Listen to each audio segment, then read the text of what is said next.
say it's up then, and it ain't nothing to discuss then. Pillar talking with revenge, we like best friends. Just left Atlanta, now I'm in Bama on the West End. Blood on 125th, don't you know about that? I can't fall out with my niggas, where they do that at? In position for that power, I can't get it back. I got that shit on me now, we don't play like that. He said the Bible don't teach you not to sin. Yes, the fuck it do. That's the whole point of following Christ. When he took us to First John. 1 second, Warrior. When he took us to First John, I read verse 7 where it said Christ cleanses you from all sins. Come on, man. This is insane. But that's that Christian dope. Go ahead, Marshall. Out there teaching it like we teach. We teach you Christ is a nigga, man. We teach you God is a nigga.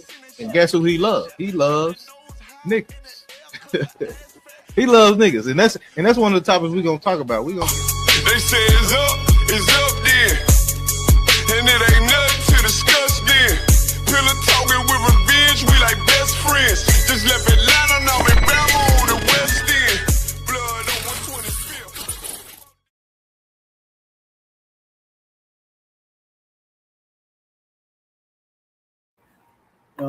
We back. Shalom Israel. Y'all see who I got on here with me. The famous, mighty, Ma'ashala. You understand? Out of ATL. He off the screen now. I'm good there. What's going on now? Little Christ, what's going on out of wine? Yup. Shit, nothing you already know. Trying to get to this show. Man, brother, the first I got the now, you know, I said I was gonna keep up with that story with the shooting, right? Mm-hmm. You know, of the 20-year-old that was caught under the bed of a 13-year-old. Mm-hmm. I got a little snippet. They got some you know how they say the streets be talking? The streets have been talking. And you know what I've said about that, Mashallah? That streets need to shut their goddamn mouth. You got a friend, I think I'm not sure. I gotta go back and find out if she is a friend of the shooter or a friend of the young man's family. You understand? I gotta figure out that's the part I didn't find out yet. But and the friend and the sister both then took to the internet running their goddamn mouth. You know, and I want to know, is some of this stuff true though? You know what I mean? I want to know, is some of this stuff true? I'm gonna play it real quick. Sound like a tangled web. I said that sounds like a tangled web right there. Yeah. Oh man, it's crazy. That's wild. I'm putting the greeting in the chat right there. I got the link in the chat if anybody want to come up. No. Yep. I got Officer Call in the building. He just joined us. Hey, Shalom, Mark. Hey, what's going on, brother?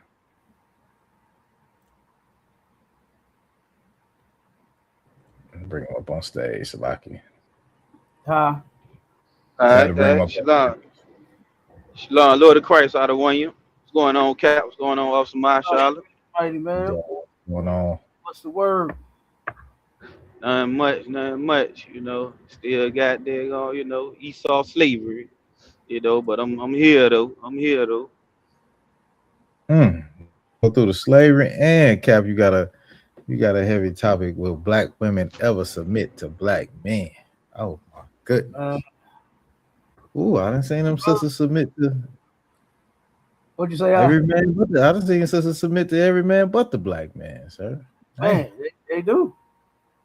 That's a tough one right there. That's a rough one, sisters. Y'all sisters need to chime in and come defend yourselves. Why you can't submit to the black man? That's what I want to know, Cap. Yeah, hey, that's what I want to know too, Marshall. Damn.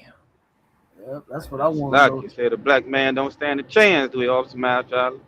Oh man, he got to fight the world, then try to go home. Got to fight his woman and get her to fix him something to eat. I complain. She wanted to, he got to work all the overtime in the world, then spend all the time after he with her after he worked all the overtime. Man, but black man just don't get no slack. We can't nobody cut us no slack, Cal.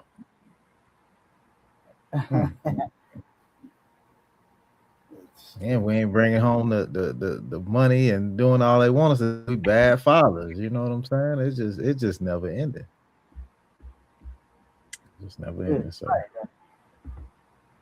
But yeah, I know we got some submissive sisters out there, Cap. They out there somewhere, Cap. They out there somewhere. Oh, they out there. You can see. How that old song go? Somewhere over the rainbow. They somewhere over the rainbow, man. Nowhere close. You know? They somewhere far, far away. No, I'm just kidding. They in the ISUPK, okay? Yeah, they're right. They're right. You're in right. The ISUPK. Right. There's some down sisters in here. Yeah, I got what we got right. Jeremiah talk about them all the time. We got sister Yapasha Yar in the building. No, she's submissive. You know what I'm saying? You hear me? We got. Hey, that's Mrs. Cap Grease herself. You know what I'm saying? Go cuz, sir. Go cuz. Yeah, right. That's Mrs. Cap Grease right there. We got my big sis Mathak in the building. I know she's submissive, Cap. I know that's a winner right there. Oh man, what else is we got in here? Let me see. We got Sister Maria Stevens. I don't know a lot about the sister, but I know she pretty sure that sister submissive as well, sir. We ain't talking about y'all. We talking about everybody else. Right. We ain't talking about you talking about the sisters in the world. We talking about we talking about the sisters in the world. So we wanna I really wanna know. I really want to know, are they ever going to submit to the black man? Okay. But first, before we get into the topic, maybe. What'd you say, Masha?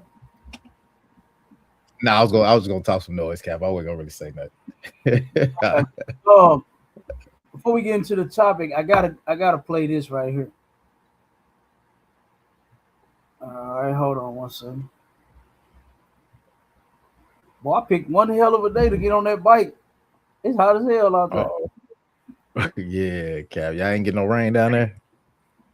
Not today. Not really. It's supposed. They say it's supposed to rain later today, but not so far. It's been raining like crazy. Yeah, hey, and look,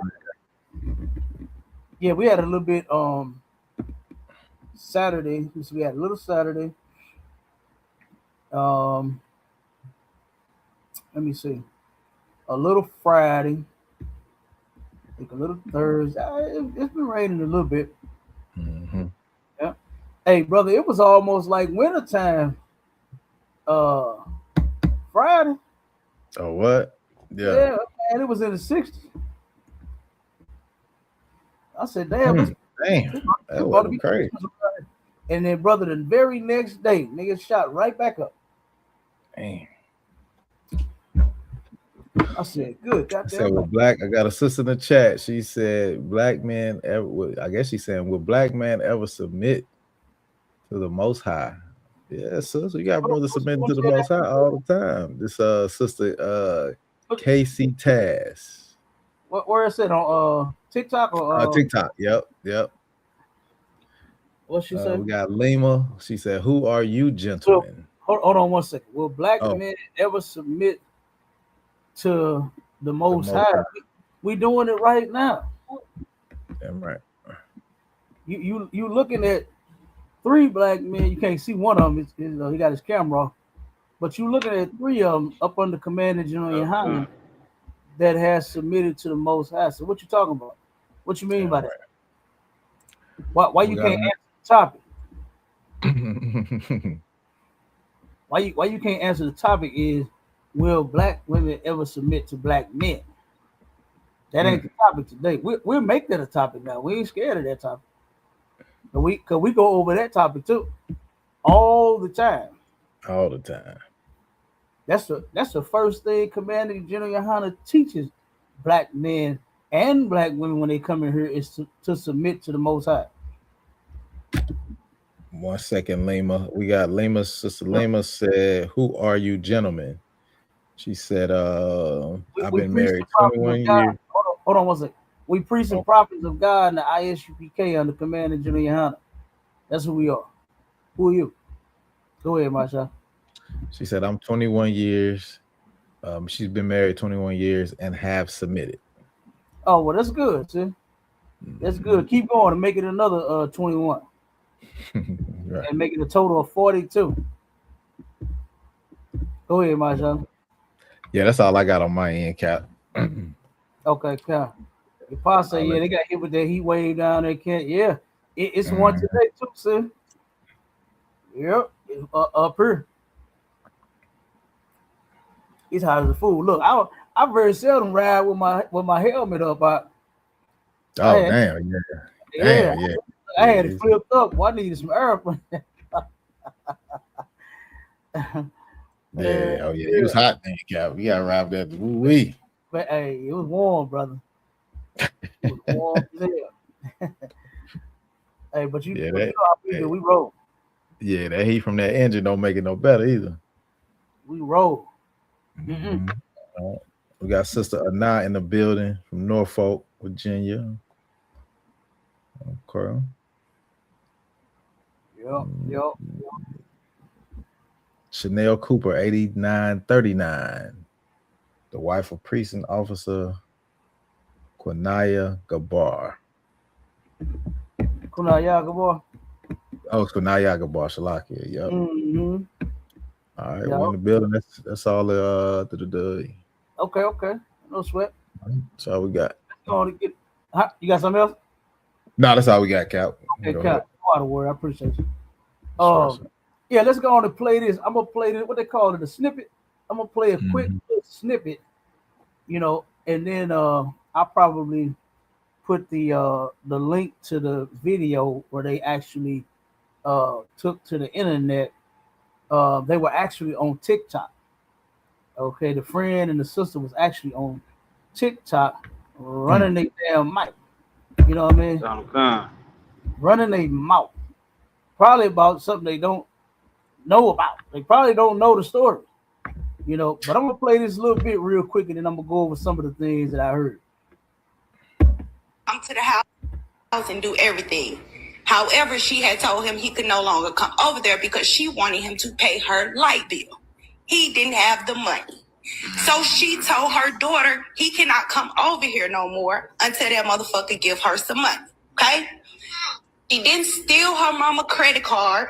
Her mama got him the Uber because she lied like he was finna bring her cash. That's all he had, cash. He wasn't able to cash out, steal none of that. All he had was cash, right?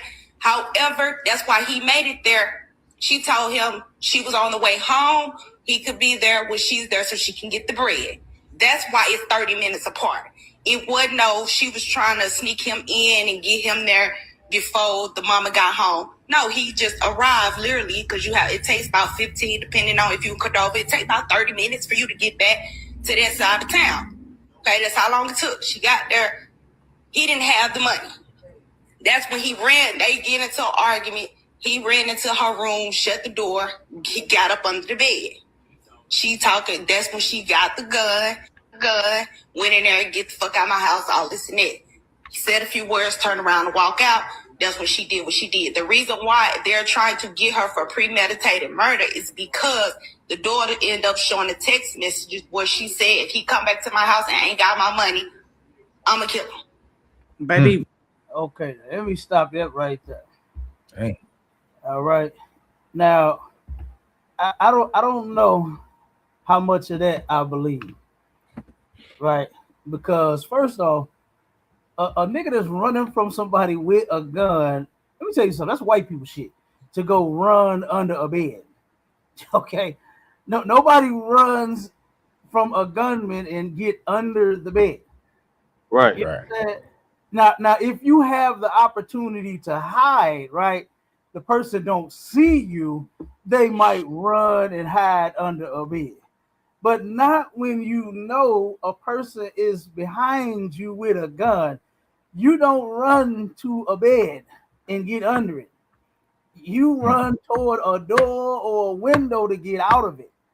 Right. Now, I don't know how much of that I believe, but this is why I said whoever this friend is and whoever this goddamn sister is, they both need to shut up, okay? Because they just fucking talking too much, man.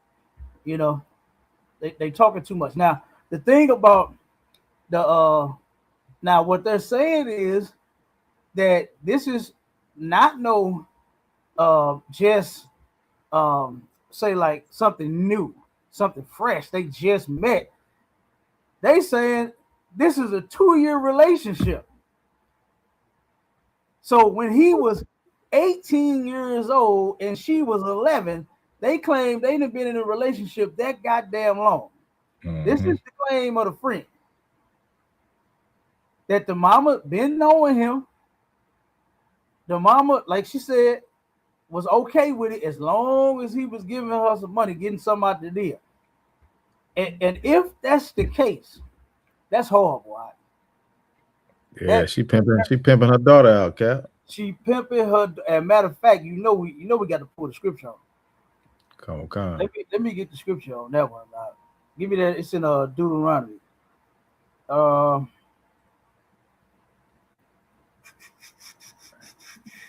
Hey, shalom, Cap. Shalom. Officer Marshall, all of y'all about Shalom. Shalom. Oh, not Deuteronomy. Leviticus 19 and 29. Grab me that real quick. Come on. Leviticus 19 and 20. If that is true, because we don't nobody know just yet, right? The daughter did share text messages, of her and her mother about, from the first thing that they came out and said was that she had explained to the police and to that her mother has said that if she had she catch any boy in her house, she's going to get the pium pium. You know what I'm saying? So that was said. Now, go ahead, Doc. I was just gonna say, grab that scripture for you right fast, Cap. That's all.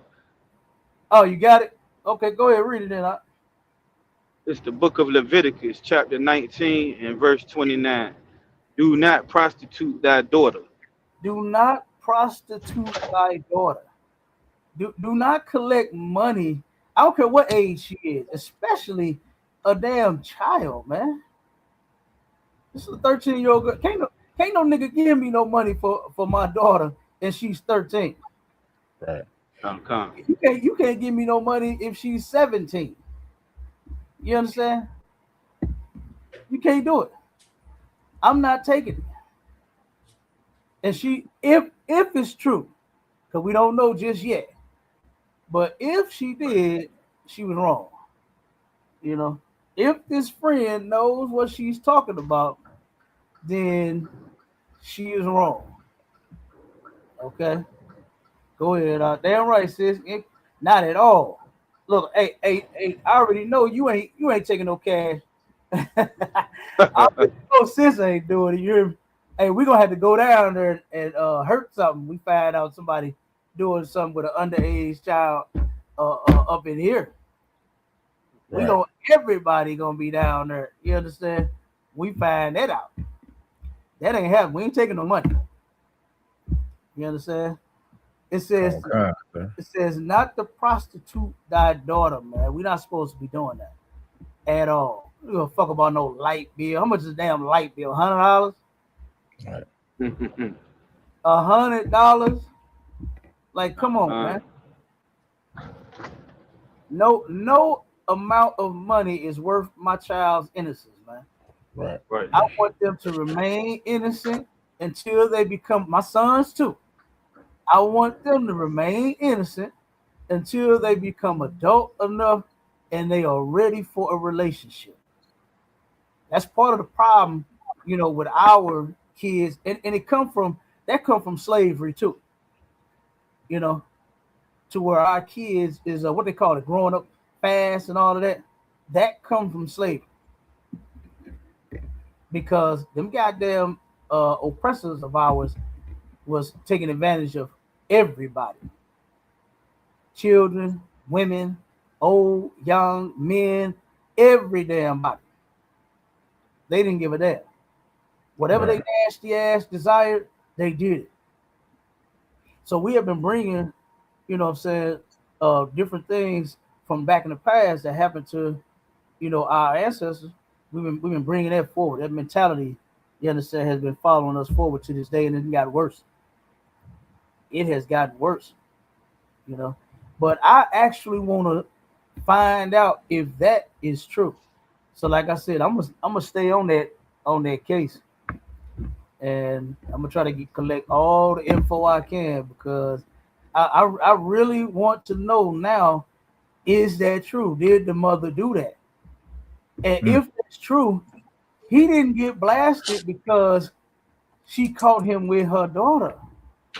Right. If that's true. He got blasted because he didn't have her money. Yep. That's and I really want to see, what I'm saying, if that is true. Because if man, that's terrible. Go ahead, Doc. Yeah, that's gonna change the whole narrative of the whole thing. You know what I'm saying? Like, you got a lot of people behind this saying she did the right thing. You know what I'm saying? But if it come back to saying that she unalived his brother because of the light bill, I mean, oh my goodness. What are you sisters out there doing to where you prostituting your daughter out and then you unaliving to do if they don't have your money? I mean, damn. That's crazy, y'all. That is crazy. And sis said there are also women out there like that. Put that comment up there. Yeah. She said she want to know if it's true too. Damn right, sis. That, hey, for real, that is true. There are some people out there that is doing that. I just I had an article. It's some devils though. It's a white woman that was pimping out her damn daughter for drugs and money. So yeah, they doing it. Been going on for a long time, and now it's time for all of this shit to stop in the black community. All right, Black, Hispanic, and Native Indian community. It's time for that shit to stop. This right here should have never happened. First off, this 20-year-old young man should have been with a 20-year-old or an adult woman. Not no goddamn 13-year-old. And if they've been dealing with each other for 2 years, this supposedly a 2 year that made her 11. It's a lot if I could, Cap. That made her 11. And ain't no way in hell. Now remember when we went over that, they were saying that they got that the little sister she looks older than what she actually is. That's bullshit. 13, she looked like she's 13 on the picture that they got on the internet of her. So I know as the age of 11, I know she looked like a damn 11-year-old. You understand? So I just, man, this is insane. But he was still, if that's true, he was still an adult. That would make him 18 years old dealing with an 11-year-old. That's lucky, sir. What I was gonna say is, what I'm saying, if your father was in the home, I don't think we'd have been close to even hearing about this situation, because that father would have never let that boy in that damn house be in that age. No. And that light bill would have been paid. No. That sister, she seemed like, boy, she rough with brothers. You know what I'm saying? She seemed like she can't keep a man around. She seemed like she ain't never submitted to a black man. That's why a black man ain't in the house and she doing whatever the hell she want to do. Hey, You know what I'm saying? yeah. But if a black man was in that house, you know what I'm saying, he would make sure who comes in and out of that house, and that light bill would have been paid, sir. That wouldn't have been. Yeah, that would that's have been horrible. the issue. You know what I'm saying? That is horrible. You know. Yeah, and then Sister Yapa said black men were participants of that. You right, sis. A lot of them. I know. Well, I don't like know. You know what I'm saying, the child, but I knew of her mother. You know what I'm saying, grew up in the same hood, and this lady used to sell her young daughters for crack. It was going around. You know what I'm saying, that she did that. And she actually did. She was selling her children for crack. Grown men would come to her, giving her money just to sleep with children, you know, her children, her underage children. So yeah, you're right, sis. They are, and that's a goddamn shame. Black men should have had more sense than that, you know, than to turn around and take advantage of a damn innocent child, all because the mother is strung out. So you correct. Yep. Let's see what the brother Yagadar. say. What he say? He said, I think it might be some validity to it because I don't understand why she would let him walk out, then shoot him. And he was 21, Cap. Oh, he's 21. Okay. Yeah. Hey, you might be right, You might be right, because that didn't make sense to me either. I'm not gonna find a man hiding under my kid's bed. You understand? And then I say, man, what the hell? You get your shit and get out of here. Oh no, you ain't going no goddamn where. Right. You ain't going nowhere. I promise you that. You understand? You ain't going no goddamn where. So you might be right, It might be so it got to be something else. It got to be. I'm starting to lean towards that too. You know. So now, like I said, I'm pretty sure the sister and the friend gonna keep talking. I'm sure they're gonna keep talking. So we're gonna find out what it is. You know. Because I'm sure they ain't gonna stop my Charlie. You hear me? Yeah, like you, sir. Be known. You know how the sisters be. Go ahead. Con, yeah, you know, like I was thinking too when we were talking about it, you know, last show, and I was like, you know, I said, well, the father, you know, definitely couldn't been in the household. Like Officer Mahershala was saying, they never even mentioned anything about the father, and then just by her being that age, you know, and messing with this young adult, you know, it's just something that seemed a little, you know, off about the whole story, you know, Yeah. within itself, you know. So it got to be some other foul play. I'm sure when they begin to dig, we may find something very astounding, you know, that was going on in this situation. Right. Hey, I'm telling you, I think it's something else to it too. You know, so it's gonna unfold. That daughter is going to, well, she ain't gonna have a choice, because phones are going to be retrieved by the police. They are going to go through every message that you have, that you deleted, you understand, that you thought about. And look, they're gonna bring up all the messages that you thought about text. You understand? And they are going to use those against that system. And it's going to reveal, you know what I'm saying, what actually happened. Because like the friend is saying that they was texting back and forth about the money. You see what I'm saying? So, go ahead. Now I was gonna add on to what you were saying. Like, people be thinking they be deleting their messages, like those data centers that you see going up like crazy, right? I was talking to a construction guy about it, and he was like, that hold all the data. It's like that's why they build them, because they got so much data they have to hold. That's why them data centers is coming up. So when you try to delete this and delete that, it's going to a data center, and them data centers are like bigger than colleges. You know what I'm saying? If you see see how big they are, and they're just memory banks, because it's holding all the information that we putting in our phones, that we typing in. It's holding all that, so you can't delete nothing. That's a That's lot. a fact, my Charlotte. Listen, you know, I got a contract at one of them. You understand? I got a contract at H5 data center. And guess what? You ought to see all the shit that they got in the data center room. The damn room is goddamn sauna in there. They're so hot in that damn thing. Boy, look at her. All the machines running, collecting all of the data. Yep. That's it. It's not going anywhere. You understand? It's not going anywhere. And guess what? That was the Lord put that in there. You understand? So when you perverts get caught, you understand? They always grab your computer and they turn around and they go in and find that you have downloaded child porn, and you know what I'm saying, photos and every all time. that kind of shit. Yeah, they find it out every single time. You know, when you plan on when your wife, and this is mostly for white people, when you unalive your wife and they go back and find that you looked up how to get rid of a body, it's in the data. You understand? It's in there. What to put in the soup in order to get rid of my husband. They gonna find out what you've been looking up.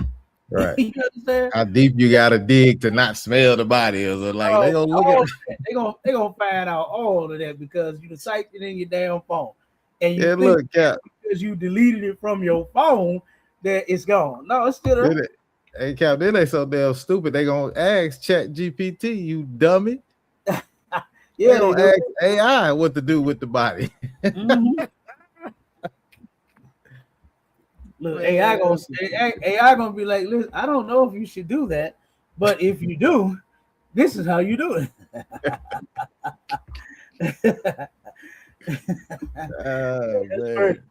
But yeah, and listen, all you sisters out there that's cheating on y'all husbands, that data is still in there. That data is still in their phone. And one day, that man of yours gonna find it. He is going to find it, and it's gonna come up. Cause look, I work at the data center. I'm gonna tell him to send me the number, and then I'll download all the info and I'll send it to him. You understand? Hey, listen, Glenn, he bad at that mother. You hear me? Yeah. Glenn to help me fix my computers and told me what to do and all that. You know, they be telling me what kind of computers to get and what kind of this to get and how much data and how much that to get. Listen, hey, holler at me. You know what I'm saying? If any of you men are suspicious of y'all wives, holler at me. I'm gonna holler at Glenn. Give me the cell phone number. I'm gonna get all the data and I'm gonna send it all to you. Damn. Okay? And then you don't need no more private investigators on Cap. That's right. Y'all can pay me. You know what I'm saying? I charge $9.99.99. Okay, that's my fee. All right. Right. Yeah. No, but yeah, man, I'm telling you, I really want to know. I really want to know now, because that sister talking about I did what I had to do. If this is true, baby, no. no, and no. You were wrong. And she's going to get every single year, unless she take a plea. Right. She more than likely, she probably gonna take a plea anyway. Now, here's one thing that I'm thinking. This is just me and my thoughts. I'm thinking, if this stuff is true, and if she was, say, knew about this relationship for 2 years, was okay with it, and was taking money for it, they might not even let her take no plea. They might not even offer no plea. I don't know. We don't want no plea. We want the max.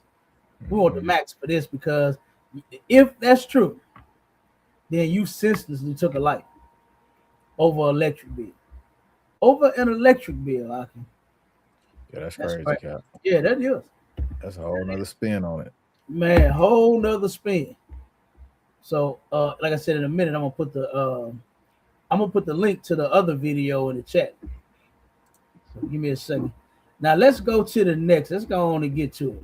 Let's go to will black women ever submit to black men. Now check this out.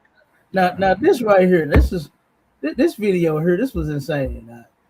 You know, and I really hate this, you know, and you'll see what I'm going to say in just a second.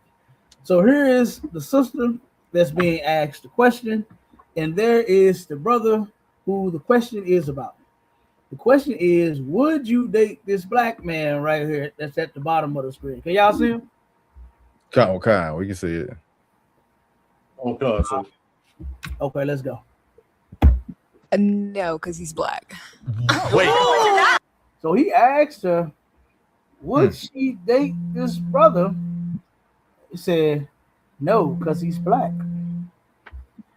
And check it, she's around all white people.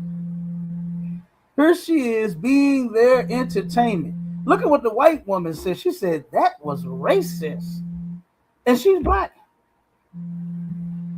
The white woman is telling the black woman the comment that you just made was racist.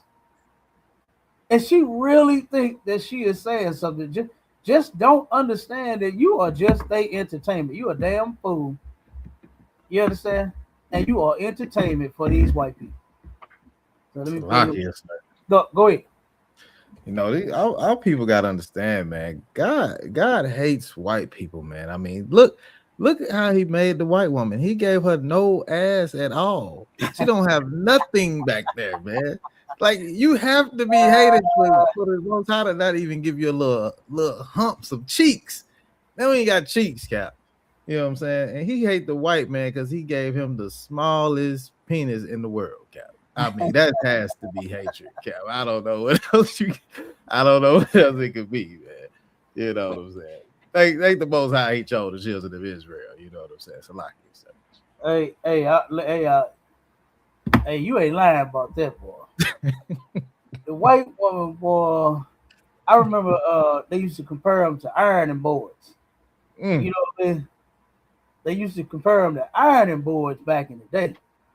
And I remember one day I picked the ironing board up and I stood it up like this here. I said, God damn, they wasn't lying, boy, when they said they got them ironing board booty. It looked just like a white. This ironing board looked like a white booty. Looked like one. It looked like one. Man, they wasn't like, boy. I ain't gonna lie to you. I ain't gonna try. I'm trying not to, get too graphic because I know it be children sometimes. But white women in that pale skin, they just look dry. You understand? Right. They look dry. The black woman looks so good and moist, and you understand? Oh my God! All glazed like a honey bun, sugar everywhere. Yeah. Oh my God! The black woman is the baddest in the world. Okay, damn right, sir. But just look at them right there. Look at them four right there. What is attractive about them? Absolutely nothing. That hair there's that sheds everywhere. I don't want that shit on my shirt. You understand? Look, I done seen some of them to where I thought it was the pets' hair that they be had. That was their hair all over their goddamn shirt. I was like, God damn, that's terrible. And I'm thinking this they animal shit.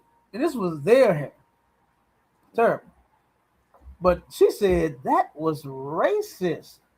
Now check this out. Listen to it. It gets worse. Racist. Wait. He's lighter. And you see how everybody is entertained. The whole room is entertained. Everybody is clapping and laughing. What they say? They are flabbergasted, Mashallah. They are flabbergasted. Then this devil said, he's lighter than you. You know what I'm saying? Like, she shouldn't even have been on this show. She shouldn't even think the way that she does. But since that's how she feels, she can go on the other side. Because guess what? You might not make it back. As we can see. Oh, yeah. As we can see. And this ain't just started happening. This been going on for the longest. Right. That our people, when they deal with them, sometimes they don't make it home. They don't make it back to the hood. Right. You understand? And as we can see, from the brother Nolan Wells to where you think you got friends of these folks. People ain't your damn friends, man. They get mad at you. The first thing you are going to be is a nigger. That's what you're going to be. That's what you're going to be soon as they get mad at you. But she is simple. She a damn fool. That's all, man. Everybody in this room is entertained by this. Than you. You don't date black guys? No. Why is that? Have you ever dated a black guy? I've talked to a black guy. Like, did you smash? Yeah. I wouldn't date one. It's not your preference. You don't find them attractive, or? I guess it's both of those. Like, I used to like them, and then I kind of grew out of it. So you're black. Uh-huh. Would you rather date a black man or a white man? A white man? Ooh, listen to that. Damn. She said she'd rather date a white man. We'll be reading about it on the news, Cap. Yeah. And we're going to show you from the next video. We're going to show you on the next one what just might happen to you. Okay? But they turn around. Like I said, they are just eating this up. This is actually what they want to see happen. They want us not to be together. They want black men and black women to stay at each other's throats. They want to see that happen. They want to see the black woman say shit like, "Oh no, I don't never be with a black man. Oh no, I'd rather be with a white man," as if she's saying something. You know. But let's keep it going. Check it out. For real. Would you rather date a black man or an Asian man? Asian man. Would you rather date a black man or a Latino man? Latino man. Would you rather date a black man or a Indian man? Yo. Would you date him? No, because he's. You see that?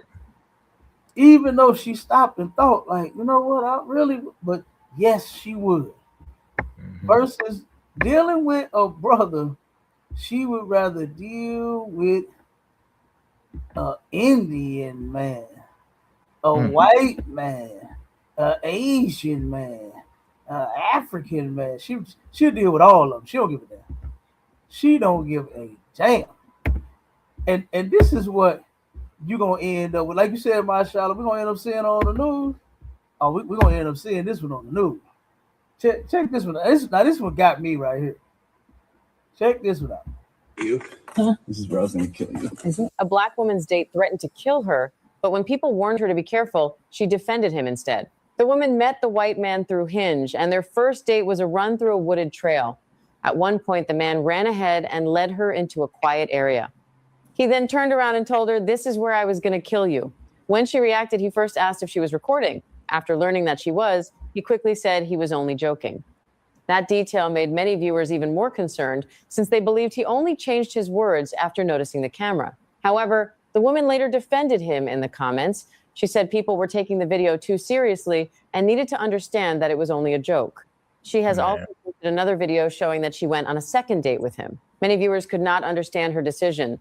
Some asked how afraid of being alone someone must be to ignore such a warning. Others said a kind and normal person would never joke about killing a woman during a first date in a remote area. After she continued to defend him, several commenters made dark jokes that they were now waiting for a new true crime documentary about the couple. What do you think? That's exactly what's going to end up happening. I don't think that's a joke. You know what I mean? And then they talk the first date. Now, don't you know that if we are not taking the black woman to Rue Chris for the first date to spend $575 for her to eat, then we ain't going on no date. Ain't that the new one? We can't take them to the Cheesecake Factory. We can't take them to White Castle, Burger King, Taco Bell. We got to take them somewhere expensive. But when you go white, you get to go on a jogging trail. Right. Wait a minute. You get to go jogging and you okay with that? But then when it comes to the black man, you like, oh no, you got to spend some money on me. Yeah, it's like if I could, Cap. But the white boy take you to the wilderness and you cool running that. You know what I'm saying? Like, come on, man. This is insane. Go ahead, Masha. Nah, let a brother try to be romantic and tell him you want to have a picnic in the park. She gonna say, nigga, please. You broke, nigga. I ain't going to what? That's all you want to do? Yeah, that's what But you gonna get do. with it. You gonna be a brokey. Right. Right. But you'll go running in a trail with a white man. Trail with a white boy. And That's turn crazy. around and say, this was where I was gonna kill you at. Oh my God. And said it was a joke. Said it was a joke. Come on, man. You're gonna be reading about that fool. This damn stupid. You cannot be this goddamn stupid. To where this dude look at that. I don't even want to go to nothing like that. I don't even want to, you know what I mean? Like, Cap, I ain't going in the woods, Cap. I don't even give that. Ain't nothing out there, Cap. Nah. Not at all. Go run around the basketball court. Go run around the track. Man, I ain't going. Going out. Go to Planet Fitness. Hit the treadmill. Or you got one in your basement. Hit the treadmill. Something. You know what I mean? Come on now. But to go there, right? And then to say, "Oh, this is where I was gonna kill you at." Right now, look how he left. You see that? He ran so far ahead of her. He might have been trying to hurt her. He might have been. Ain't no. I don't believe that shit about no joke. I don't think that was no joke at all. So when she catch up to him, he said, "This is where I was gonna kill you at." Hey, Salaka Cap. Damn night. Go ahead. And I bet you that he didn't even lose his job behind that. Oh, you already know. Yeah, promoted. You know he ain't. You know he ain't. And she just as goofy as could damn be. Gonna defend him, talking about it was a joke. Man, please. This crazy. But yeah, mashallah, we might see that on the news, man. Yeah, and you know what? She can't submit to a white man, so she gonna put herself in any deadly decision. Like, you gonna put yourself in harm's way, all because you think you hate black men. You know what I'm saying? Mm-hmm. You think you hate black men. You don't even know. You just think the white side is better because he got better credit and he grew up a different way. He didn't grow up in the hood, so you think it's better. You know what I'm saying? But you're putting yourself in harm's way when you're dealing with white folks, period. You know what I'm saying? So, Lord be with that sister Cap. Lord be with her. Dang. Hey, look. Go ahead. Khan, yeah, you're right. This hate, a lot of sisters, man, gotta know they're gonna start getting judged, but shout out to the stark contrast, man, between the sisters that are in the UPK, like you were saying, earlier, Cap. You know what I mean? These sisters, man, accepting, their husbands with having, multiple ribs. A lot of them sisters out there in the world, man, they hear about their husband, getting another woman and things of that nature. They leaving them, and a lot of sisters, man, hate they baby father. Then they become a baby mama, hating the baby fathers. They taking it out on the kids. You know what I'm saying? And all different types of things, putting brothers on child support. Like, a lot of you sisters gotta know, man, y'all gonna start getting judged, for a lot of the things that you're doing. That's why you're hearing some of the stories of sisters coming up missing and things of that nature. You could even look at Serena Williams, how she done lost her identity. You got that sister Eve.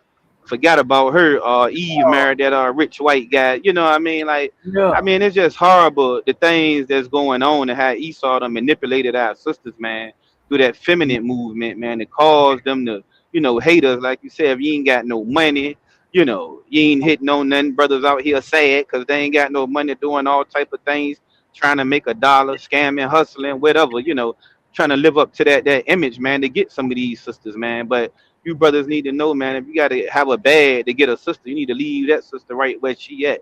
You know what I mean? Because she ain't nothing but a whore anyway, a dressed up garbage can. I bet. Yeah. Hey, that's a fact. Damn right. Hold on, Cap. Oh, what's that?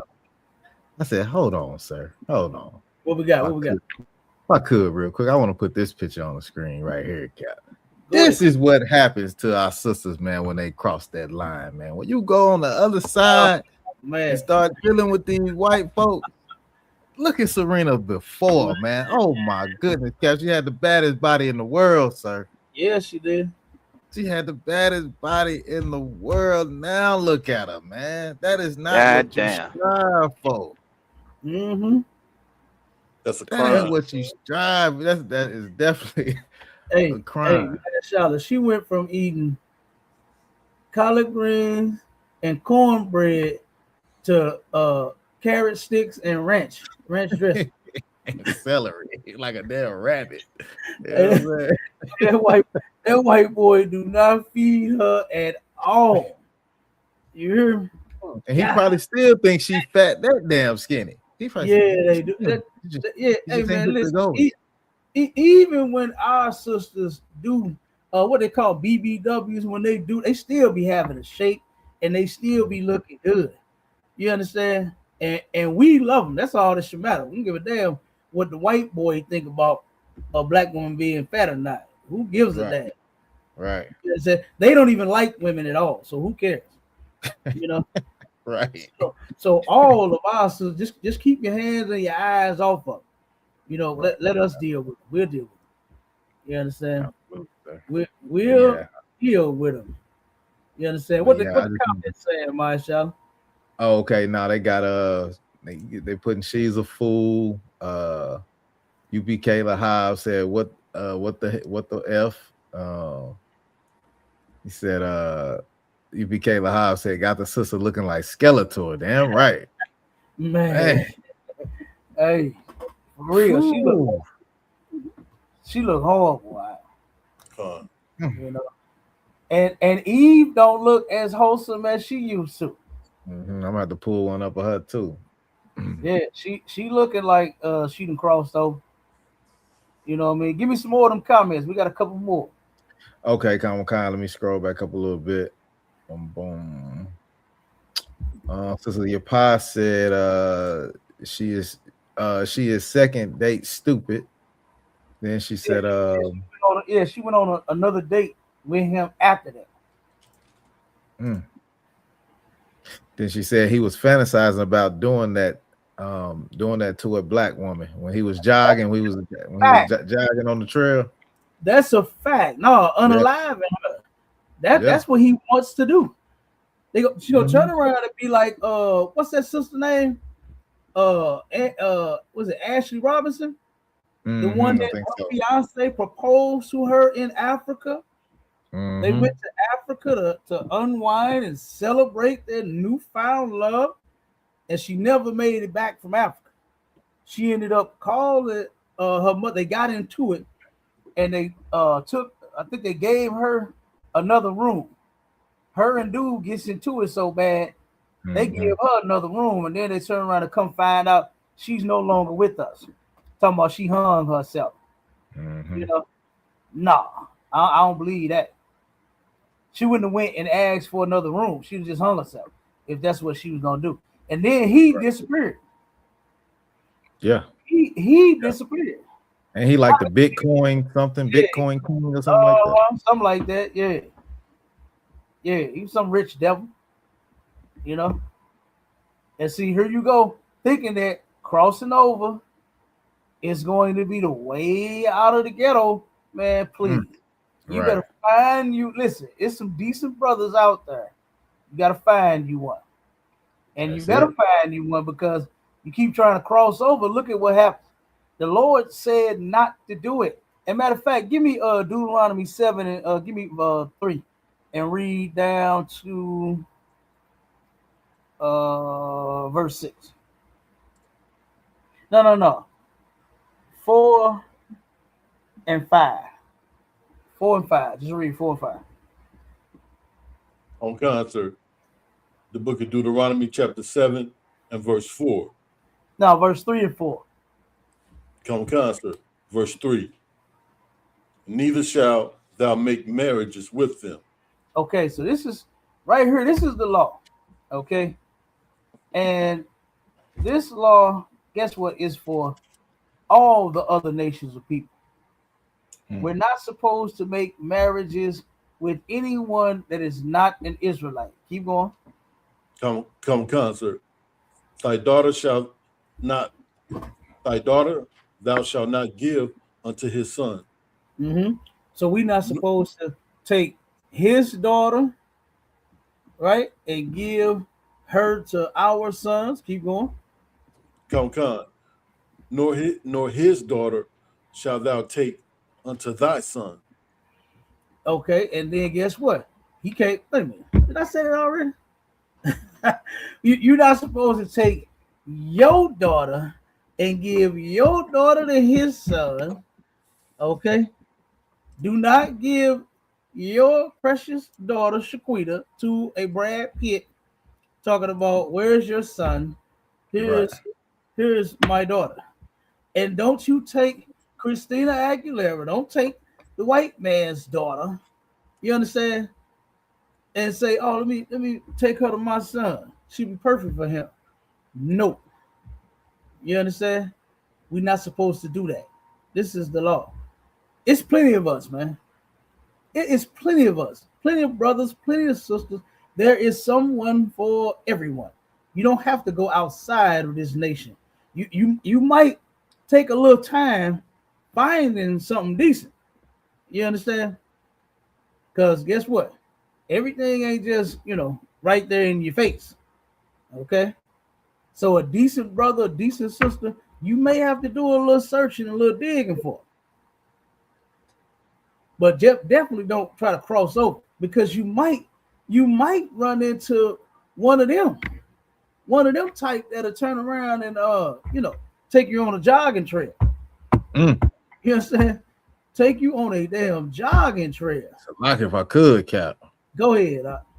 I mean, look, some of you sisters that look out, we need to come up with a list, sir. Since the sisters got a list out talking about where black man can't take them for the first date, we need to make a list for they shouldn't let white men take them on hiking trips, running up and down the trail. Don't get on that boat. You know what I'm saying? We should go. Oh, don't. This is not the first date. You know? Hey, you hear me? Don't do it. And after that, it wouldn't be no second one. Right. It wouldn't be no defending him or none of that shit. Okay, go ahead. Halak, for me, brother. Concert, verse 4. For they will turn away thy son from following me. So you're gonna end up with a what's his name? Carlton Pearson. You know what I mean? You're gonna end up with one of them brothers that will love them and hate his own. You understand? You'll end up with a sister like on that video that we just saw. And he said, "Would you date this black man?" No. Why not? Because he's black. You understand? That's what those people would do. Turn you away from each other and your God. You understand? Keep going. Con, that they may serve other gods. Mm-hmm. So will the anger of the Lord be kindled against you and destroy thee suddenly. Okay. You will anger the Lord. I'm sure the Most High is angry, like what he said. Just even seeing this video of this sister and this devil out on a jogging date, okay, on a jogging date, and then him say that. Him say, oh, this is where I was going to kill you at. Like, that's horrible. Listen, man, I have always wondered, Akim, how do the white man run game? Because he seems like totally lame. You understand? He's whack. All I used to hear them say back in the day was, dude, gnarly, fucking righteous. And I'm like, what? What is he talking about? Yes, what the hell is gnarly? I was like, God damn. But I always wondered, like, how do they, run game? Biggie Smalls said it the best. He said he asked, he said, walk up on that dime, what's your name? What's your sign? You understand? He hollering at it. He macking on it. That's what brothers do. Brothers run game on sisters. Okay. And I just want, that's what you say to him. Is, oh, this is where I was gonna kill you. And she's supposed to say, oh, you're so romantic. She actually defended this fool. She fell in love when he said that. Oh, you really care. Right. You're the one. Like, God damn. It's a lucky cat. Go ahead. Yeah, another thing I see, what I'm saying, from all of this, what you bringing up, look how comfortable she is, with that devil, and that's what it is. We have become so comfortable. It ain't even the game, like the scriptures say. Cain was a liar and a murderer from the beginning. And that is his game, Cap. The fact that he's able to deceive, our people to the point that had his sister so comfortable with her arm around this devil, man. You know what I'm saying? Our people we don't forget that, never trust thine enemy. We don't look at the white man as an enemy. You know what I'm saying? We trust the white man more than we trust our own selves. Yeah. We hate ourselves and look at ourselves as being more the enemy than we do this damn devil. That's a fact. And that what his scripture say, his words are smoother than oil. Yeah, right. And that's what it is, man. What I passed. Hey, to that, I had a sister that invited me onto a podcast that she got, and needless to say, I never made it to the podcast because we couldn't get past the phone call. And the sister was asking me about different things that we was gonna talk about, right? And the white man, the devil, was one of them, And she asked me, she said, "You believe the white man is the devil?" I said, "Oh, absolutely. Who else could it be?" Right? And so then when we started talking, I'm breaking it down how he's the devil, and she said, "But you know what though? When I got my car stolen, you know who it was? It wasn't a white man, it was a black man. One time they broke in there and stole my radio out of my car. You know who it was? It wasn't the white man, it was the black man."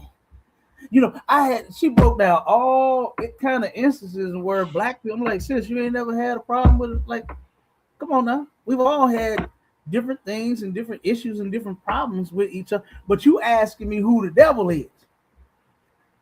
And he is definitely the devil. But like you said, we hate each other. We can't stand one another. We don't trust each other, but we'll go hug up and lay up with this goddamn devil as if we can trust them. Ashley Richardson thought she could trust her newly engaged, you understand, fiance. She could trust him. She thought she could trust him till she went to Africa with him. And now she's gone. Nolan Wells thought that he could trust his white friends, but they got a video going around. I wonder is the video, if it's true or not. They got a video going around of one of the white boys slamming him on his head. Damn, that's how you do your friends? Listen, you looking at 3 of my friends right here on the stage. And look, we're going to be around a whole bunch of them come next week. You understand? Right. Come to Midwest Cookout, goddammit. I'm going to be around a whole bunch of my goddamn friends. And slamming them on their head is the last thing I'm thinking about doing. I'm thinking about dapping them niggas up. You understand? And putting in his work. Not slamming my friend on his damn head and unaliving him. So I got to find out if that video is true. And more than likely, it probably is. It probably is. So, yeah. And look at Eve, man. She'll look at her in the face. She don't even look the same no more. She looked as if she's with a blood-sucking vampire. That's how all of them look. Mm-hmm. Listen, I got some contracts down in South County, right? And whenever I go to it now, in this particular part in Arnold, it was very I was damn near like the only nigga around there. You understand? For a long time. Okay. But it's more and more black people starting to move down in that area. And every time I would see one, right, wherever I would be, I would make it my business to try to speak to them, whether it be a black woman or a black man. And every single time, I didn't see a black family. I saw the black woman with the white man, or I would see the black man with the white woman. And you know what I would do when I would speak? When I would speak to them, the brother, it never failed. Every single brother, and they always different. Every time I would speak to them, I'd say, "Hey, Shalom, bro, what's up?" Brother would do like this, put his head down, and keep on walking. In Right. shame. No, this is I'm not lying. I'm not lying. Come Put the on. head down and walk off in shame and would not say hi. He would not say what's up. He would not give me a black fist. You understand? He wouldn't do nothing. And then when it came to the black woman, boy, she looked at me like I was dirt. She looked at me like she wanted to say, "What is this nigger doing around here?" That's how she looked at me. And I'm not lying. And they all the black men was different too. It wasn't the same one. They was different. They was with white men, and they were all looking at me as if I was fucking dirt. Like, who the hell is this nigga? Who let a nigga around here? What is he doing around here? That's how they. That's crazy. That is crazy. Who we got on the screen there? That's that's Ricky Williams. I don't know if you know a little bit about Ricky Williams, but he played probably one of the greatest running backs to come out of the University of Texas. And he played he was a first round draft pick to the Miami Dolphins. And you know, he only stayed in the league a couple years, but he what he did was he instead of he got married to this devil right here, and he took her last name, so he don't even go by Ricky Williams anymore. He go by. Wait a minute. Yeah. Hold up, my Charlotte. Whoa, wait, what? He took her last, so she is now Mrs. whatever her name is. Yeah, he is the Mrs. God damn. Go ahead. Yeah. So his last is Ricky Barnes. Now he took her last name. So yeah. Damn. Yep, that's how bad it is for the brother. Hell no. Jungle fever, boy, that's a deadly disease, Cap. I say that all the time. Jungle fever is a deadly disease. Yeah, it is. God damn. Damn, that's horrible. Hold on 1 second. Now let me play this clip real quick of this sister. Hold on 1 second. Come on, sir. And then we're gonna get to the last one. I got the drop that for me. That was the one. I got you. Hopefully they run this real quick. I was looking for the short clip, because it's a shorter one than this, but hopefully she said it right off the bat. Hey, Salaki Cap. Go ahead. Do we got a second to go back to that picture real quick?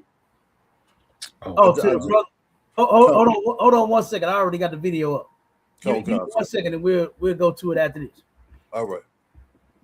All right, the water. The water. Yeah. And the wealthiest man ever that has ever tried to court me, and I knew that I still could never have sex with him just because of my ancestors. Like, I am doing this for black. Like, everything I'm doing is to put it in the black category. I live in Beverly Hills and I'm black as hell. Kendra G. Okay, yeah, this ain't the clip. This is what I wanted to play. But the sister, she said, and Mashallah, see if you can find that for me real quick. Pull that video back up, and okay. See, because that was enough. That was a starter. But go on TikTok and see if you can find the video where Kendra G explains why she can't date white men. Okay, come on. You want me to take your video down, sir? I got it. I got it. Okay, I'll put this one up. Yeah. See if you can find that. Pull that picture back up. All right, go ahead, Halak. Go ahead. Okay, all right, Cap. Another thing, if he would have been with a sister, that sister would have told him, you're not wearing this. We're not taking no pictures in this outfit. I yield, sir.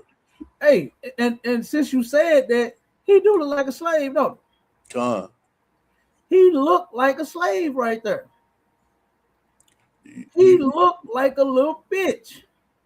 I never would have looked. I mean, I never heard of this man until I never would have thought that he played professional, football. I never had heard of him.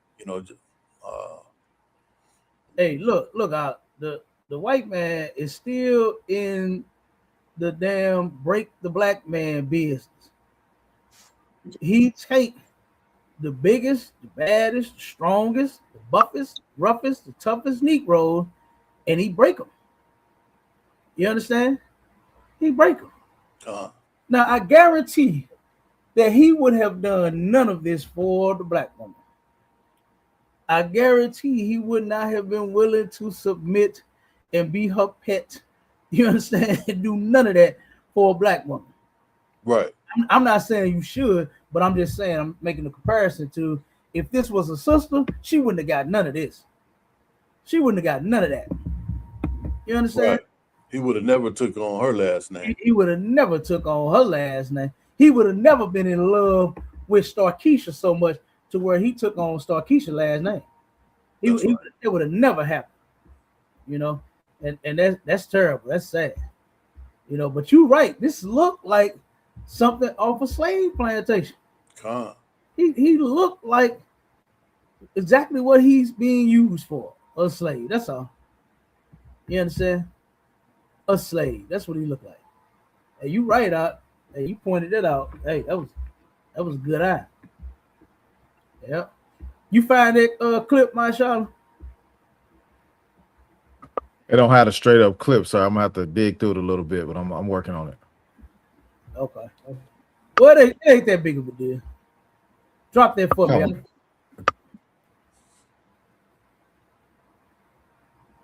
All right.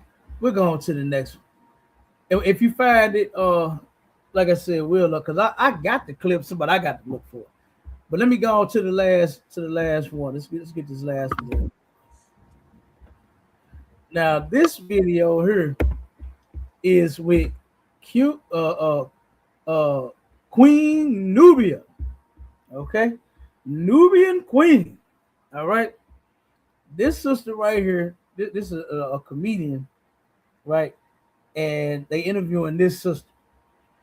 And it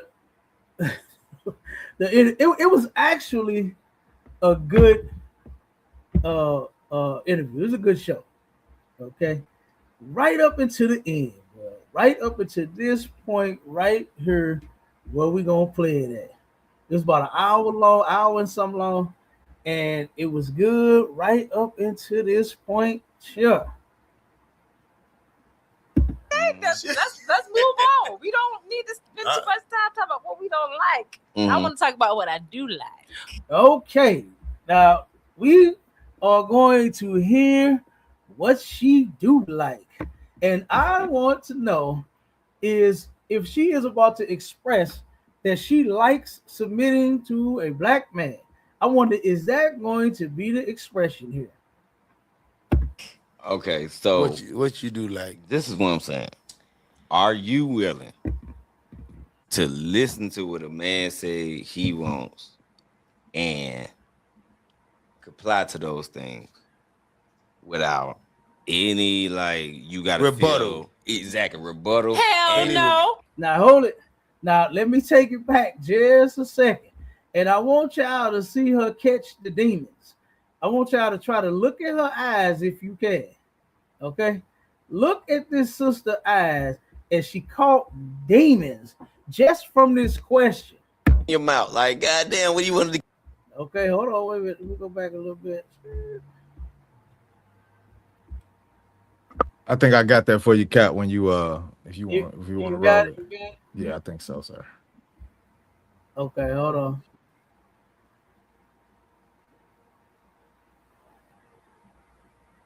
Hold up 1 second. Oh, damn.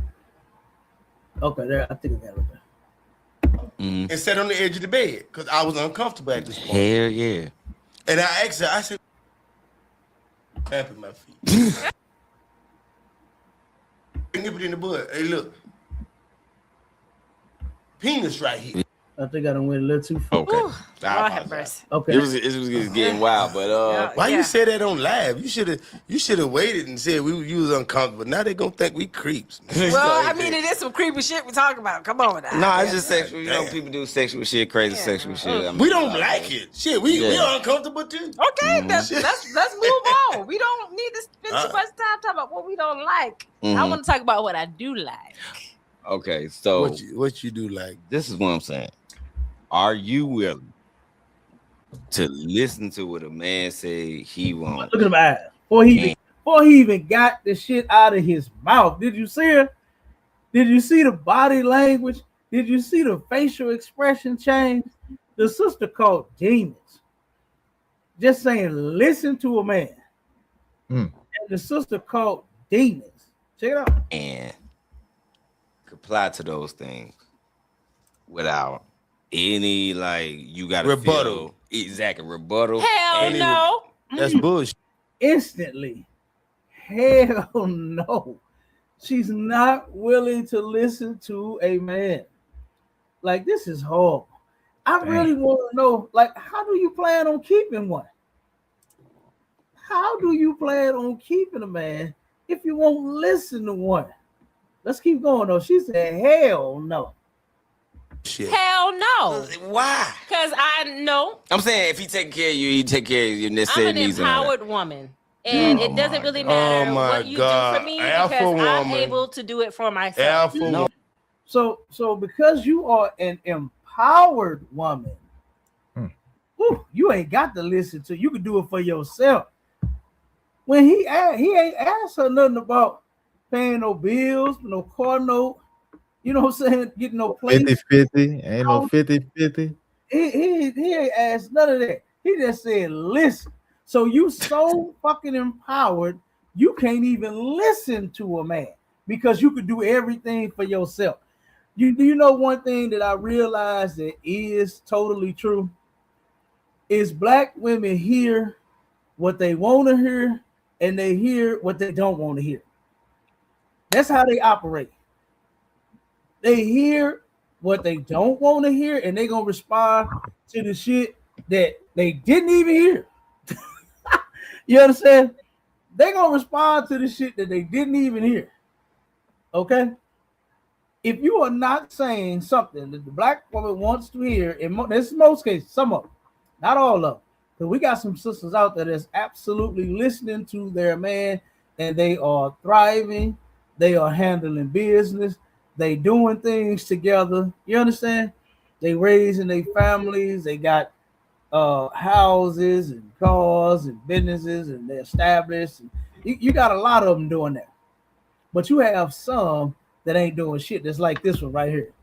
You understand? That's like this one right here. And if kissing your ass is required, what? Oh, there it is. Kissing your ass. The brother said, can you listen to a man? That's what he asked her. Now she's going into kissing his ass. Where did that even come from? Most men don't go to the woman and say, baby, I want you to kiss my ass from here on out. Right. I want you to kiss ass anytime I walk through the door. If I say something, kiss my ass.